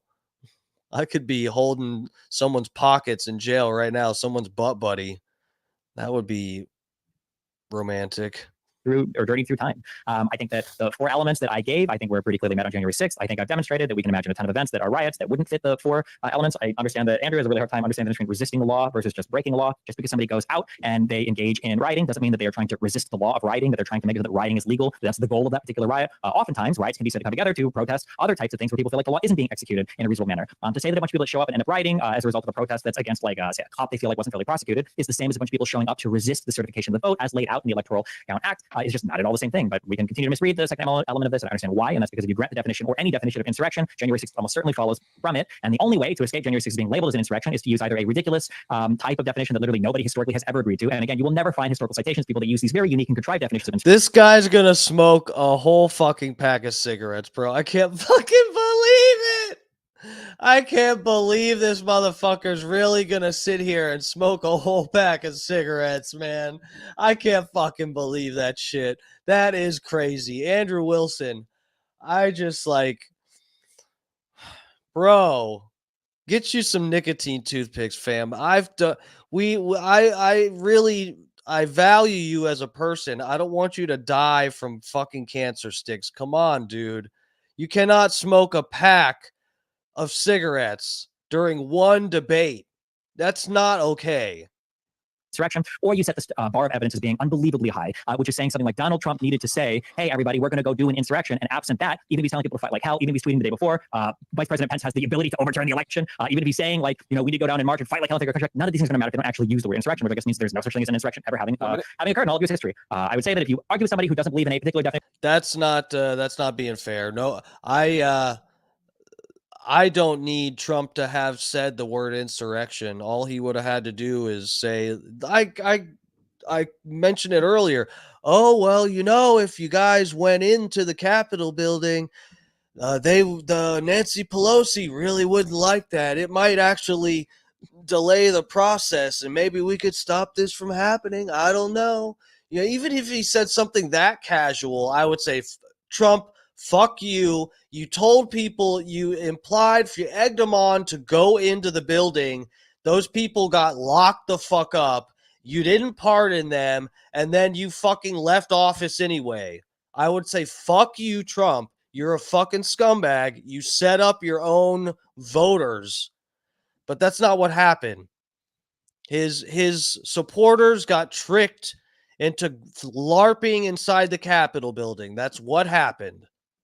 of insurrection, ask them, has any insurrection ever occurred ever? Which would you consider insurrection? And then once they start to consider something as an insurrection, say, hey, well, what are the elements that make this an insurrection? Or even more, you could say historically, what have judges and lawmakers considered an insurrection? People like Andrew will never do that. Instead, they will just play word games all day and try to say, well, riots fit, and what about states, and all these other things aren't really relevant to defining an insurrection, which, however you define it, January 6th clearly was.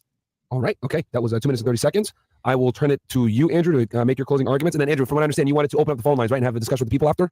Yeah, I'm fine with that. Even if Destiny has other places to go, I'm willing to stick around for call-ins. I've always done that on the Crucible. Sure. I will, right now as we speak, Bills is firing up the phone line, so we'll get that phone number out and put it on the screen, and you guys can, Destiny, if you want to stay, you can telegraph to your audience, so we can answer some questions for the people. But I will turn it to you, Andrew, to make your closing arguments. 3 minutes. Yeah, well, it's really funny, this appeal to authority. Destiny grabs this entire nebulous definition from some guy that he respects on the internet, and then claims that this is some authoritative definition. This is the authoritative definition because I read it from some guy on the internet. Oh, okay, great. Even though the courts themselves not ruled on this, and nobody was charged with insurrection. Nobody was charged, again, one more time, nobody charged with insurrection. Trump acquitted of inciting an insurrection, which again, nobody was charged with. Talk about nebulous definition. He says, I'm playing word games. Meanwhile, he takes time today, all day, to assemble a 4-point, kind of, this is my definition, completely based on some other guy on the internet, which is crazy to me, right? This is Destiny's personal definition of what this means. And it clearly fits 3 of the criteria for writing right off the gate. We only had an issue with 2. And then when we apply these, and remember my opening statement, I said in my opening statement, this is going to become very broad, right? There's no way that we're not going to be able to call all sorts of things insurrections that clearly are not insurrections. We come up with the idea of what if a bunch of dope smoking hippies all show up with the united purpose of smoking dope on federal land in order to resist the federal law. And then a couple of them start a fire and one gets beaten up with a baseball bat or something like this. Suddenly that's an insurrection. Clearly, nobody would think that that was an insurrection. Clearly, nobody would think that. That's a completely unreasonable standard, right? But it's the Destiny standard. And the reason, again, that he had to have such a broad definition, the reason that he needed this, and he needed me to come in and give him some definition he could do an internal critique on, is because his idea that this was an insurrection is only there specifically to villainize the opposition for the purposes of demonization, so that when bad things happen to them, he can call them traitors. That's it. That's the whole game. It's been his whole game now for a while. And this is what got him on Piers and all these other things, which I recently reviewed, was that take. And so in order for him to justify that take, he has to make you a traitor because you don't believe that that was an insurrection that nobody was charged with. Okay. And if you remember, when Destiny went on Piers Morgan, Cenk Uygur was on that panel talking to Piers Morgan, and that's where Alex Stein jumped in front of the camera because Cenk was talking to Piers Morgan. They were doing this. At least Cenk was at the DNC, broadcasting from there when they had this discussion. Fucking Alex Stein bombed him or fucking crashed his stream. Funny shit, bro. 2:15. Guys, that was fucking fantastic discussion. Obviously, people are going to have different viewpoints on where they go, but that's, I think, the beauty of any discussion like this in debate, that, good debate always has people with different viewpoints saying like, oh, I think this guy did better, I think this guy did better. So great discussion from both. I am going to open up the phone lines right now. I think the number is going to be Block Talk, Mills. Yeah. So, guys, the number is going to be 505-605-9740. Welcome to Block Talk Radio. Yeah, I still remember, yeah. But yeah, so that's going to be the phone number, guys, to call into the show. You can interact with us, whether it's me, Destiny, or Andrew. Start your show now. Press 1 to hear. Your show is scheduled to start in 33 seconds. And you just, and Andrew, how do you normally run this? 505-605-9740. That's the number to call in, guys. Again, that number is usually just whoever calls in, they have a single question, they answer the question, and then move on to the next caller, maybe like a 30-second, very quick back and forth, so you can get to as many callers as possible. Yeah. Usually that's how I do it. Okay, no, that's cool, because we're going to... Your show will go live in 5 seconds. 4, 3, 2, 1. Blog Talk Radio. Okay, so guys, the number to call in is 505-605-9740. Again, that number is 515-605-9740. We're manning the phone lines here at Fresh and Fit. So I don't remember what I was going to say, but I almost called in this night. They kept giving out the number, and I kind of not chickened out. I'm not fucking scared of Destiny or Andrew Wilson, but I was watching the debate, wasn't expecting to have any like good points to fucking debate on or anything. But yeah, I remember there was something that irked me when I first saw and I didn't catch the whole debate. That also, when I started watching, it was probably already like at least 45 minutes to an hour in. So yeah, and then they started taking phone calls. I guess I'm gonna, if anyone is still, we got a few people in here still. So I mean, I'll keep playing this for a couple of the phone calls. Maybe I'll stay till like 10:15, and then we'll get out of here. 10:15, something like that. If you call in, if you super chat, we'll go ahead and put you at the top of the list. Get you in there faster. As usual, super chat, the last 4 digits of your number. And I think we just opened up the lines. Okay, so do we have anyone on now? I know we literally just opened them, but yeah, we do. Okay, so as usual, guys, normal rules. If you want to skip the line, super chat the last 4 digits of your numbers in, and we will go ahead and get you on the line. Let's go ahead and hit the first caller here. We got 6327. You're up. 6327. You're up. Go ahead, 6327. And I'm going to be hosting a Zoom call after this, guys. Andrew, if you don't mind dropping in on Castle Club after this. Of course. Awesome. At your service. Thank you so much for hosting this, and you guys coming in on your day off. You're welcome to if you want to jump in and talk to my. Hey, you guys ready for me? But yeah, go ahead. But we'll do calls for a bit, and then we'll switch on over to Castle Club. And I appreciate you guys doing that for me. If you guys want to, thank you, Andrew. If you want to come in, Destiny, awesome. We got someone on the line, right? Yeah. Okay, brother. Tell us your name, where you're from, and hit us with your question. My name's Rick from Miami, Florida. The question is for Andrew. Very frustrating on his side to see the debate on his side. So I really do need an answer of what his definition is for an insurrection. Are you asking me my definition? I told you. See, this is I do remember this part when I saw this, that this becomes a big issue for some of the people calling in. Obviously, they're Destiny supporters calling in, feeling that they have to defend him because he just kind of got dunked on a few times, in my opinion. But yeah, I think they get a couple phone calls like this. People are not happy that Andrew Wilson won't even give a definition of insurrection. Again, and this is why I feel like my position is even easier to defend. I could right here just say, yeah, my definition is the same as Destiny's. Let's use his. I say it was an insurrection, but it wasn't Trump's. Again, I wouldn't agree to this debate was January 6th an insurrection unless I were to like just do devil's advocate kind of shit and just try to flex my debate muscles to fight with somebody on it. But again, I think my strongest position that I've thought about on this is that it was an insurrection, not Trump's insurrection, and I would have no problem giving a definition. Andrew's kind of in a corner here. I think he won fair and square and doesn't have to give a definition to win fair and square this debate because people claim that January 6th was an insurrection. That's the starting claim for this debate. So to say, okay, no, bullshit, and then the other person has to give a definition to make their claim. The person that's saying bullshit is just saying they're not convinced by the person's argument given their definition and stuff. They're not required necessarily to give a definition.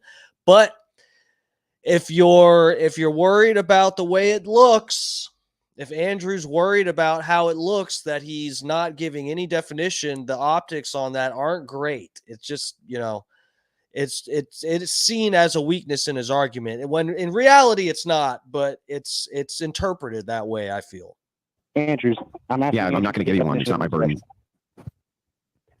I feel like that's a cop out. Okay, so that's all. No, well, that's then you my need to only learn how to question. debate, because you not knowing how to debate doesn't mean that I'm copping out. It's not my position. The affirmative position, the person calling people insurrectionists, is not me.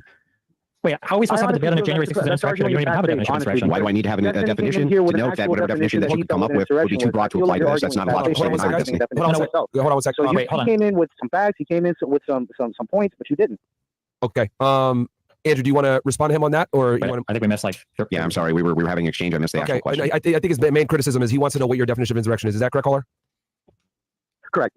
Yeah, it's not my burden. Point on his definition of an insurrection. It's not my burden. Every which way to not answer that kind of a definition of question, and he's using the words "it's not my burden" to cop out of that definition question. Okay, how is it my burden? Feels an insurrection. So let me ask you a question, caller. Okay, let's assume for a second I didn't know what murder was, and you were trying to give me the criteria for what murder was. Could I logically give you a criticism for why that actually would fit something else that I do know what it is better than the idea of murder? Do you understand that, caller? Yes. Well, then what is your criticism? I think what you're asking me is if something that you think fits another definition, would you be able to apply to that definition? You could. However, no, that's not what I'm asking. You're not providing an actual argument to that. Like, all you're saying is, well, this could fit something else, but you're not saying. No, I'm giving what's called an internal critique. An internal critique doesn't necessarily. I think a better analogy for this would be like if someone saw your house either in a picture, like you were standing out in front of your house and someone took a picture of that, and someone else saw this picture and they're like, "Oh, bro, you live in a fucking mansion. Damn." And you're like, I don't live in a mansion. It's not that big." "No, bro, you live in a mansion. Look at your fucking house, dude." And you're like, "Okay, well, what's your definition for a mansion as opposed to a house?" And they go, "Oh, well, a mansion, you have at least fucking 10 bedrooms. There's got to be more than one kitchen, obviously, and then 2 bathrooms for every bedroom, and then 3 living rooms." And you're like, "Okay, well, we could argue about how many fucking rooms and shit I have in my house, but I don't think the definition I don't think my house fits that definition, and I don't think your definition of a mansion is good either." And they're like, "Oh, well, what's your definition of a mansion?" I don't need to give you a definition. You're the one saying I live in a fucking mansion. I asked you for the definition. I feel like your definition is shitty, but my house, my crib, does not meet your definition. So here we are.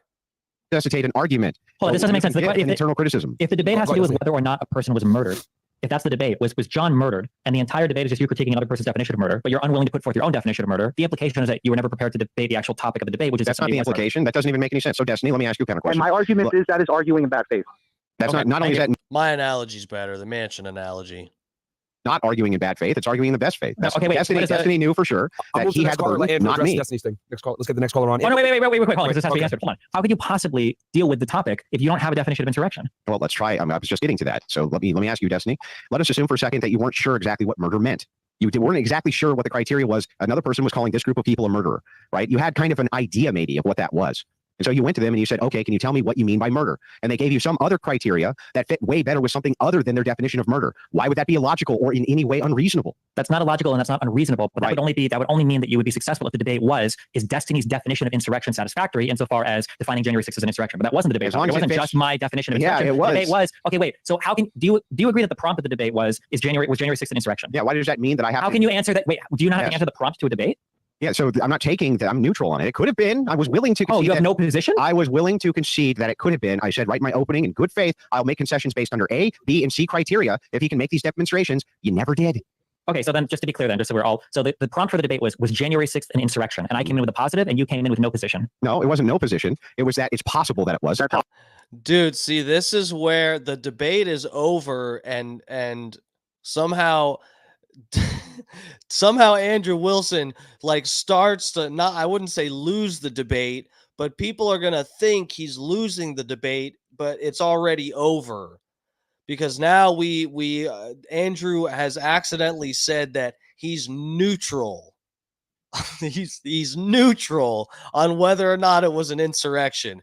This is where things get a little bit sticky for Andrew. Regardless, I think he technically won the debate, but this is where it just starts to really look bad for him. He just said it's neutral. That's not what you're supposed to say, dude. Possible that it wasn't. That's and no I was position. willing to hear you. No, it's a neutral position. That's not no position. That's no Neutral is a position. If somebody's looking, okay. I'm sorry, is neutral not a position? Not really. No. Oh, no, not really. Does that mean no or yes, Destiny? Is neutral a position or isn't it? Buzzard Bob. Hey, what's up, dude? Oh, got to roll. All right, see ya, Keith. Thanks for checking out the fucking stream. Fuck yeah. What's up, Buzzard Bob? Hey, how's it going? You live in a mansion in Buzzy Town? Sounds amazing. I bet you've got like endless ass to eat in there. I bet you got toilets in every room. You can just shit for days. Purposes of having a debate? No. Oh, for the purposes of having a debate, you can't have a neutral position. Destiny, Somebody Stephen hosted a Bonnell debate. III, the best leftist debater on planet Earth, ladies and gentlemen. Neutral on a debate topic is not a position. Not to have as a debater. That's correct. If there's a debate saying, is God real? And one person shows up and says, I'm arguing the God is real. And the other person says, I'm a neutral position on that. Oh, I guess you've never debated with an agnostic before who's neutral. They're neutral. Not in a debate on what that would be a debate on agnosticism or Gnosticism. No, not a it could debate be a debate on if God is real or not real. Why couldn't you go into a debate agnostic about God being real or not real? Destiny, can you explain that real quick? Because definitionally, an agnostic doesn't take a position on or doesn't think they can have knowledge. They do take a position. They take a neutral don't have a position. knowledge of God. So why would you debate a Gnostic person or somebody, an agnostic person, or somebody on Gnosticism who doesn't have a position on these? So agnostics can't have a neutral position about whether or not God exists or not. You wouldn't listen to a debate somebody, a person who's agnostic, you wouldn't listen to the debate on whether or not God is real or not. They would say, oh, well, I can't have information about the existence of God. You go, okay, well, you wouldn't have. Well, then I guess 50% of the debates on modern day debate are incorrect because people have a neutral position, an agnostic position, like Matt Dillahunty, a guy you talked to about whether or not God is real. Where Matt Dillahunty says, listen, I'm agnostic on it. He could be real. You just haven't demonstrated to me that he's real. Matt Dillahunty's wrong in all of those debates, right, Destiny? He would be if that was the prompt of the debate. Yes, if the prompt of the debate was, is God real or not real? I'm doing the you come in and you triangle. go, I'm doing the triangle. you come in and you go, oh, well, I'm agnostic. Then you go, okay, why the fuck are you in this debate? You don't have a position on it. Then bring in somebody that feels an atheist who wants to have a strong position, like he's not real, and then a theist who has a strong position. That makes no sense. You can still have a neutral position. That's absurd. I don't know how in the world are you the world's best leftist debater if you don't know you can take a neutral position. This is like saying you want to have a debate between two people between who is God or what is God, and one person is Catholic and the other person is an atheist. It's a nonsense position. Everybody knows this. This is like a debate. Oh, everybody knows it. So it's it's a debate game. Yeah. Just like everybody knows it's an insurrection, even though they can't charge anybody. I didn't say everybody knows it's an insurrection. That's the historical records. It's an insurrection. Okay. So what I'll do here is we'll move to the next caller here. Let's Mo, you got it up? 5584, you're up. 5584, you're up. All right. Welcome to the show, 5584. You got Myron Gaines, Destiny, and Andrew Wilson in the house. Hit us with your question, please, quickly, because we got a lot of people on the line. Holy shit. Hello? Dutch Duke, what's up, bro? What's up? Thanks for coming and chilling. How's it going, fam? You just get here? I'm doing a debate review. It was a long debate. The debate's over, but they're taking some questions from callers. I'm getting out of here in a few minutes.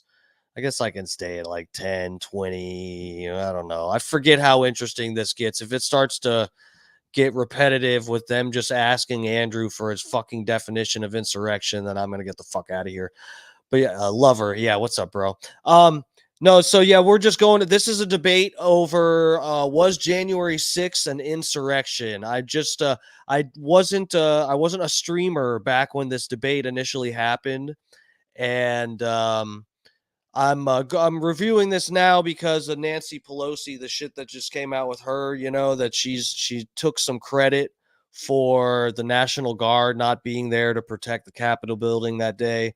So I figured it would be topical to just sort of go over this for the first time on stream anyway. I did watch, I don't know if I've watched the full thing, but I saw some of it live, the tail end of it. So yeah, we're just going over this because it's a little topical.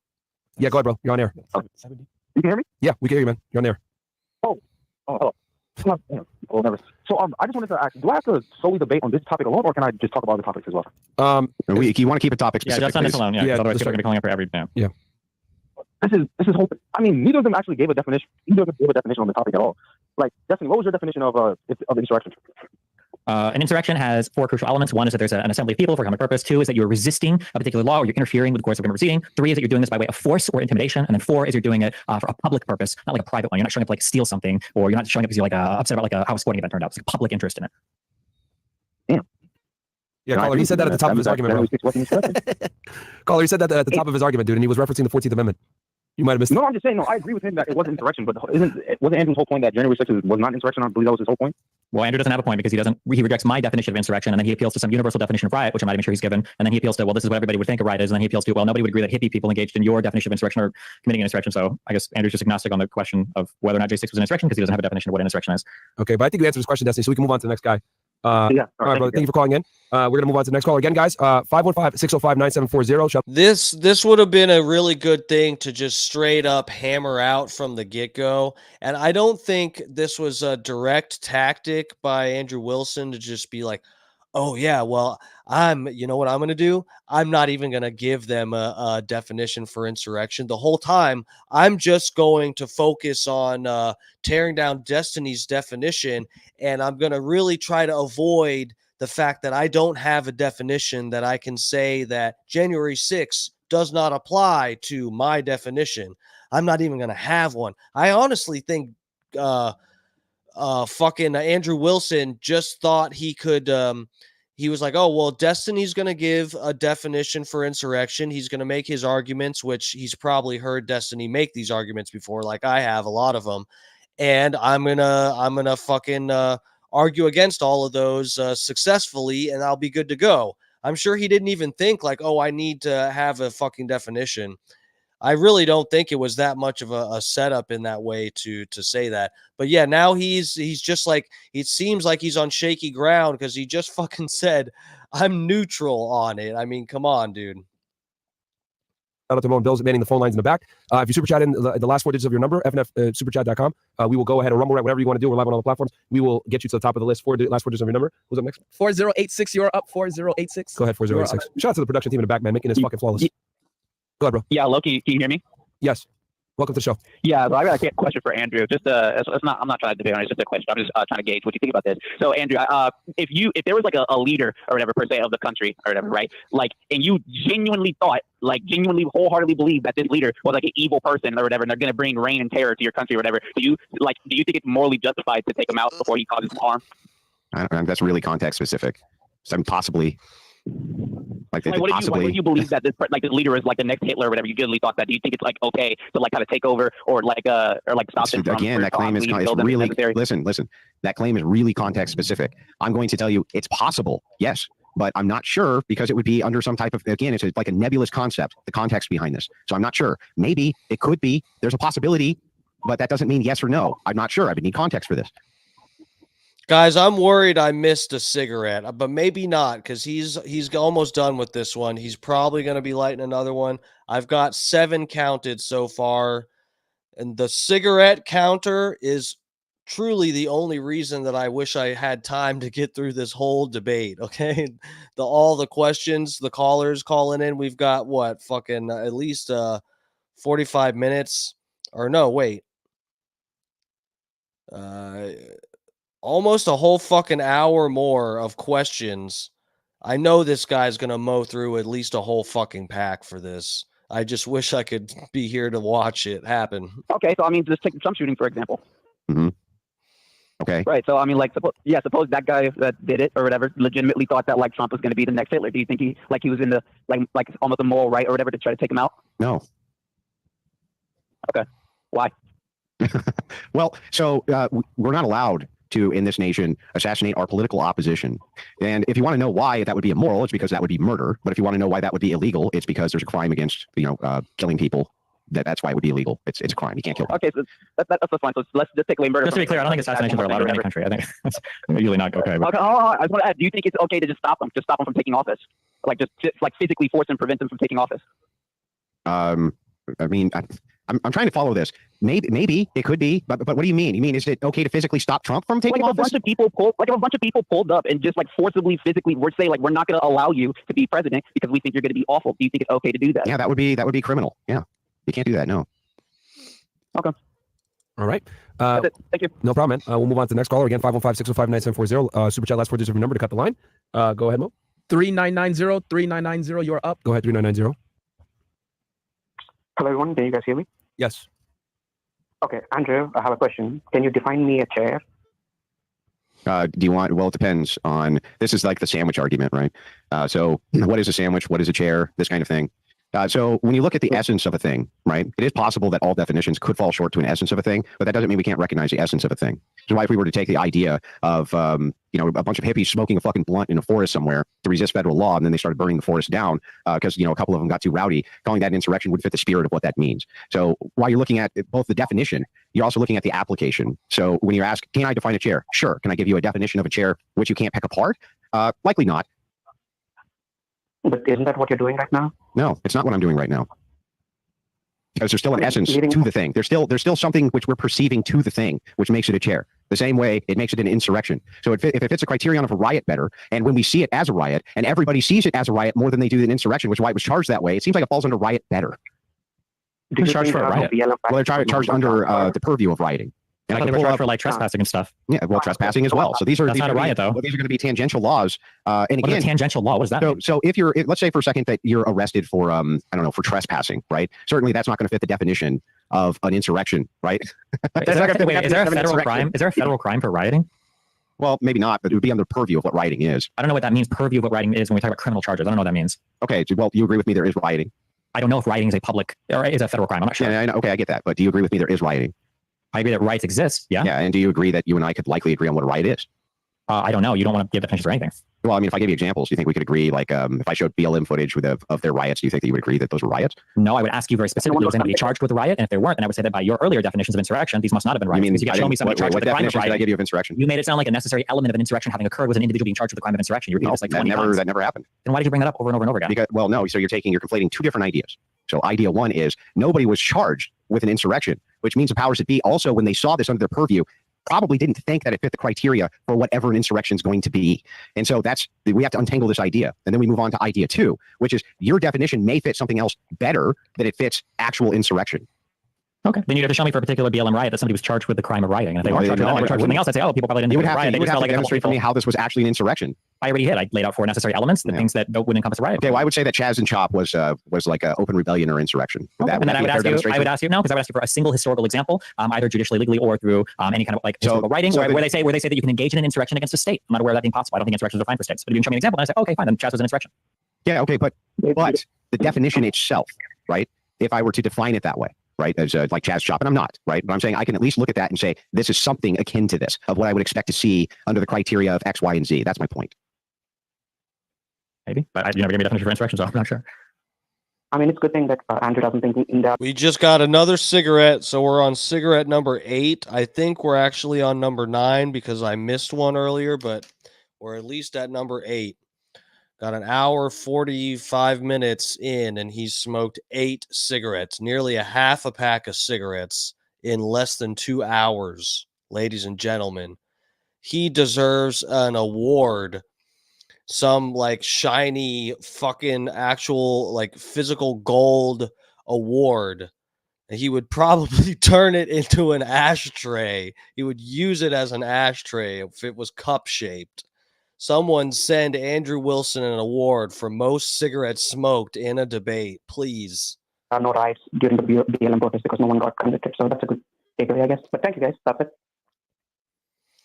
The fat pig. Yes, I need exactly, dude. How many at this point, he's actually making me not want a cigarette. He's making me disgusted, but I feel like I've smoked one just from watching him smoke 8 or 9 cigarettes. That is incredible. All right, so we'll move to the next caller. So, guys, I'll just discuss with my team how we'll do it. We'll answer a few more phone calls here, and then what I'll do is we'll stay live on YouTube and all the other platforms. As you guys know, obviously, go check out Destiny, go check out Andrew Wilson on the respective YouTube channels. They're streaming as well. All right, I'm keep going later and later here. I got to get out of here by 10:30. I have to eat fucking dinner. This is multi-stream between all the different platforms. I think between all of us guys, we got like 50,000 plus, around 30 to 50,000 watching us. And what I'll do is I'll send a Zoom link to all the Castle Club members, and we'll answer questions exclusively with the Castle Club members. And I appreciate you guys doing that for me. But we'll answer a few more phone calls for guys that are just watching the show regularly. But we'll stay on. We'll answer questions from Castle Club members only. But we'll do that in a bit after we answer some more here. Who's next on the line? We'll try to get through as many of you guys on. 1143, you are up. 1143, you are up. And before we bring him on, Destiny, Andrew, do you guys want it where he just asks a question, then we just move on, then take him off the line, you answer the question, and go on, so we get more people through? You guys want to however you want to do it, bro. Okay, because I know you normally do this on your thing, so I want to try that would be better is how the callers say what they say and then disconnect them. Otherwise, it's like a back and forth. Okay, we'll do that then. So, caller, go ahead, say your name, where you're from, ask your question, and then we'll, have them respond to your question and move on. Get as many people through. 1143, go ahead. Go ahead, brother. All right, I'll remain unnamed, but I just want to point out that the particular government proceedings that BLM as a movement was interfering with were the various court cases related to police brutality. So Okay, in so that that's case, more of a comment? does BLM meet the criteria of an insurrection? You wouldn't. I wouldn't define like an entirety of a summer of protests or riots or insurrections as like a particular insurrection. Also, I don't think that I'll ignore the federal state distinction now. What? One entity. Sure, They but like if we look themselves consistently as BLM through the whole summer, do what? Say that again. and they profess themselves in favor of a certain type of outcome in various court cases relating to police brutality, and demanded forcefully with intimidation that the government bend to. Yeah, actually, this caller is making a fair point here that BLM, a lot of their protests were having to do with, you know, when some body cam footage or something would get released. And so the BLM would riot wanting the police to be held accountable for whatever. And sometimes they were rioting over cases where the police were in the clear. Like there was that one, was it Breonna Taylor or the one bitch that was stabbing another girl and they shot her and people still rioted? Like, what the fuck are the cops supposed to do? So, you know, whether or not it's, you know, whether or not the spirit of what and the legality of what the cops did was correct, BLM would protest to intimidate and put pressure on the government, whether state or federal, to put pressure on them to make them charge the police or have them fired or whatever. This, I think, is the caller's correct here. It kind of does, as he's pointing out, it fits under Destiny's definition of insurrection. To what they wanted the outcome to be. How does this not make BLM an insurrection? Not an insurrection. If you can, you might. My guess is going to be that if we went through every single like BLM riot, that we could probably find some that I would say might meet my definition. If we ignore the state federal distinction, we might find some that meet my definition of insurrection. And that Trump is a bad president because he led an insurrection. Then Kamala Harris directly provided aid and support to insurrectionists. So wouldn't this also make Kamala Harris an insurrectionist? Oh fuck! This caller's at this. This is a good call. This is a good call. No, because I don't think any court has reviewed any of that behavior and found any of it to be an insurrection. Number one, and number two, I don't believe that providing bail money is considered part of. Whoa! No court has said that this is an insurrection either. That's not true. The Colorado State Supreme Court did. Why wasn't anybody charged then, Destiny, with insurrection? Because it wasn't reviewing, because the court wasn't reviewing it for a criminal proceeding. It was the Colorado State Supreme Court. They don't have the authority or jurisdiction to hear. And what has the Supreme Court said? The Supreme Court said that they didn't really want to deal with it, so they basically axed it. Right. So we're just operating off of your definition. Under your definition, he's meeting the criteria for these being insurrections because he's saying that this is now federal, that these are impeding and resisting federal laws at this point. And so if that is the case, no one is we have to resisting concede the federal laws. It's just you haven't demonstrated that. The federal execution of what law? Well, wait a second. Weren't they resisting the federal laws of how police are able to deal with suspects and things like this? Were they? Was that what police reform was? Was a federal? That's not none of that's federal. But I don't think. I mean, that's what the caller's saying, though. No, it's not like he was saying they were protesting particular court outcomes. That's the judicial system, not the legislative system. So I understand that government is confusing, but these are two totally different things. I don't know if you can have an insurrection protesting court decisions. I'm not aware of that ever being the case. If you can engage in insurrection rebellion against a court decision, I'm not aware of that. All right. We will go on to the next caller. All right. I could sit here I'd be here for the whole fucking thing if I could do what I wanted to do. I gotta eat dinner though. Let's get out of here. Yeah, I had Googled a few things up here on this other tab, but I don't got time to go through all this. All right. So anyway, thank you guys for hanging with me. We just made it through 8 cigarettes with Andrew Wilson. Holy fucking shit, bro. You know he smoked at least 2 more. There was almost an hour left. The guy smoked bare minimum a half a pack of cigarettes during this debate. That is incredible. Coltrane, you're still here? Yeah, no, I have to eat fucking dinner. I pre-made chicken. I gotta fucking, I forgot I have to cook some pasta. I'm doing like fucking what's it called? Chicken with like chicken parm and pasta with some red sauce. So fuck yeah. Anyway, yeah, I'll get your song up here, lover. Is this the one? There we go. Oh yeah. Got the jam up there for you. All right. Thank you guys for checking out the stream. Please, anyone, if you haven't already, like, subscribe, and if you like my stuff that much, please give it a share. Again, I have parody songs and stuff also that I do. You know, I'm always working on shit, and plus the you know, I do at least an hour and a half every weeknight with the stream here, 2 hours a lot of the time. So if I could get your support, it'd be much appreciated. So some people have been, I guess you know, it's good to keep mentioning it on the stream because my Tim Walz parody, it got a copyright violation on YouTube, and generally when that happens, my views are shit. I don't get shit for views. I'll share it and whatever, and it's like it'll be like less than fucking 20 or something. It's ridiculous when I get a copyright violation on a parody song, which parody should be protected. It should not be a violation. Anyway, I guess I've been talking about it enough. Somehow I'm like, I got a few hundred more views on the Tim Walz thing. I guess some people like it and are sharing it and stuff. So I really do appreciate that. I see that people like it, and I appreciate the support. So please keep that up. You know, it takes time to do all this shit myself. I don't know what the fuck I'm doing, you know, anyway. But yeah, like, subscribe, share my shit. I will be back on tomorrow at around 8. What's tomorrow? Thursday? Yeah, I should be on at 8 o'clock, 8 p.m. Eastern Standard Time. So I will see you then, lovers. Fat Pig, let me see my chat. Fat Pig, Dutch Duke. Thank you guys. It's Nebulous. Joe the Supermark, thank you for not getting too much heat in my chat today. Please, I appreciate your support. Please don't make people leave. Fat Pig, thank you all for hanging. I really appreciate Buzzard Bob. I don't know. I don't think you're the real Buzzard Bob, but you know, whoever you are, I appreciate the views and the clicks and the support. So anyway, I will see you guys tomorrow. Thanks again for everything. I love ya. I will see you then. Thank you.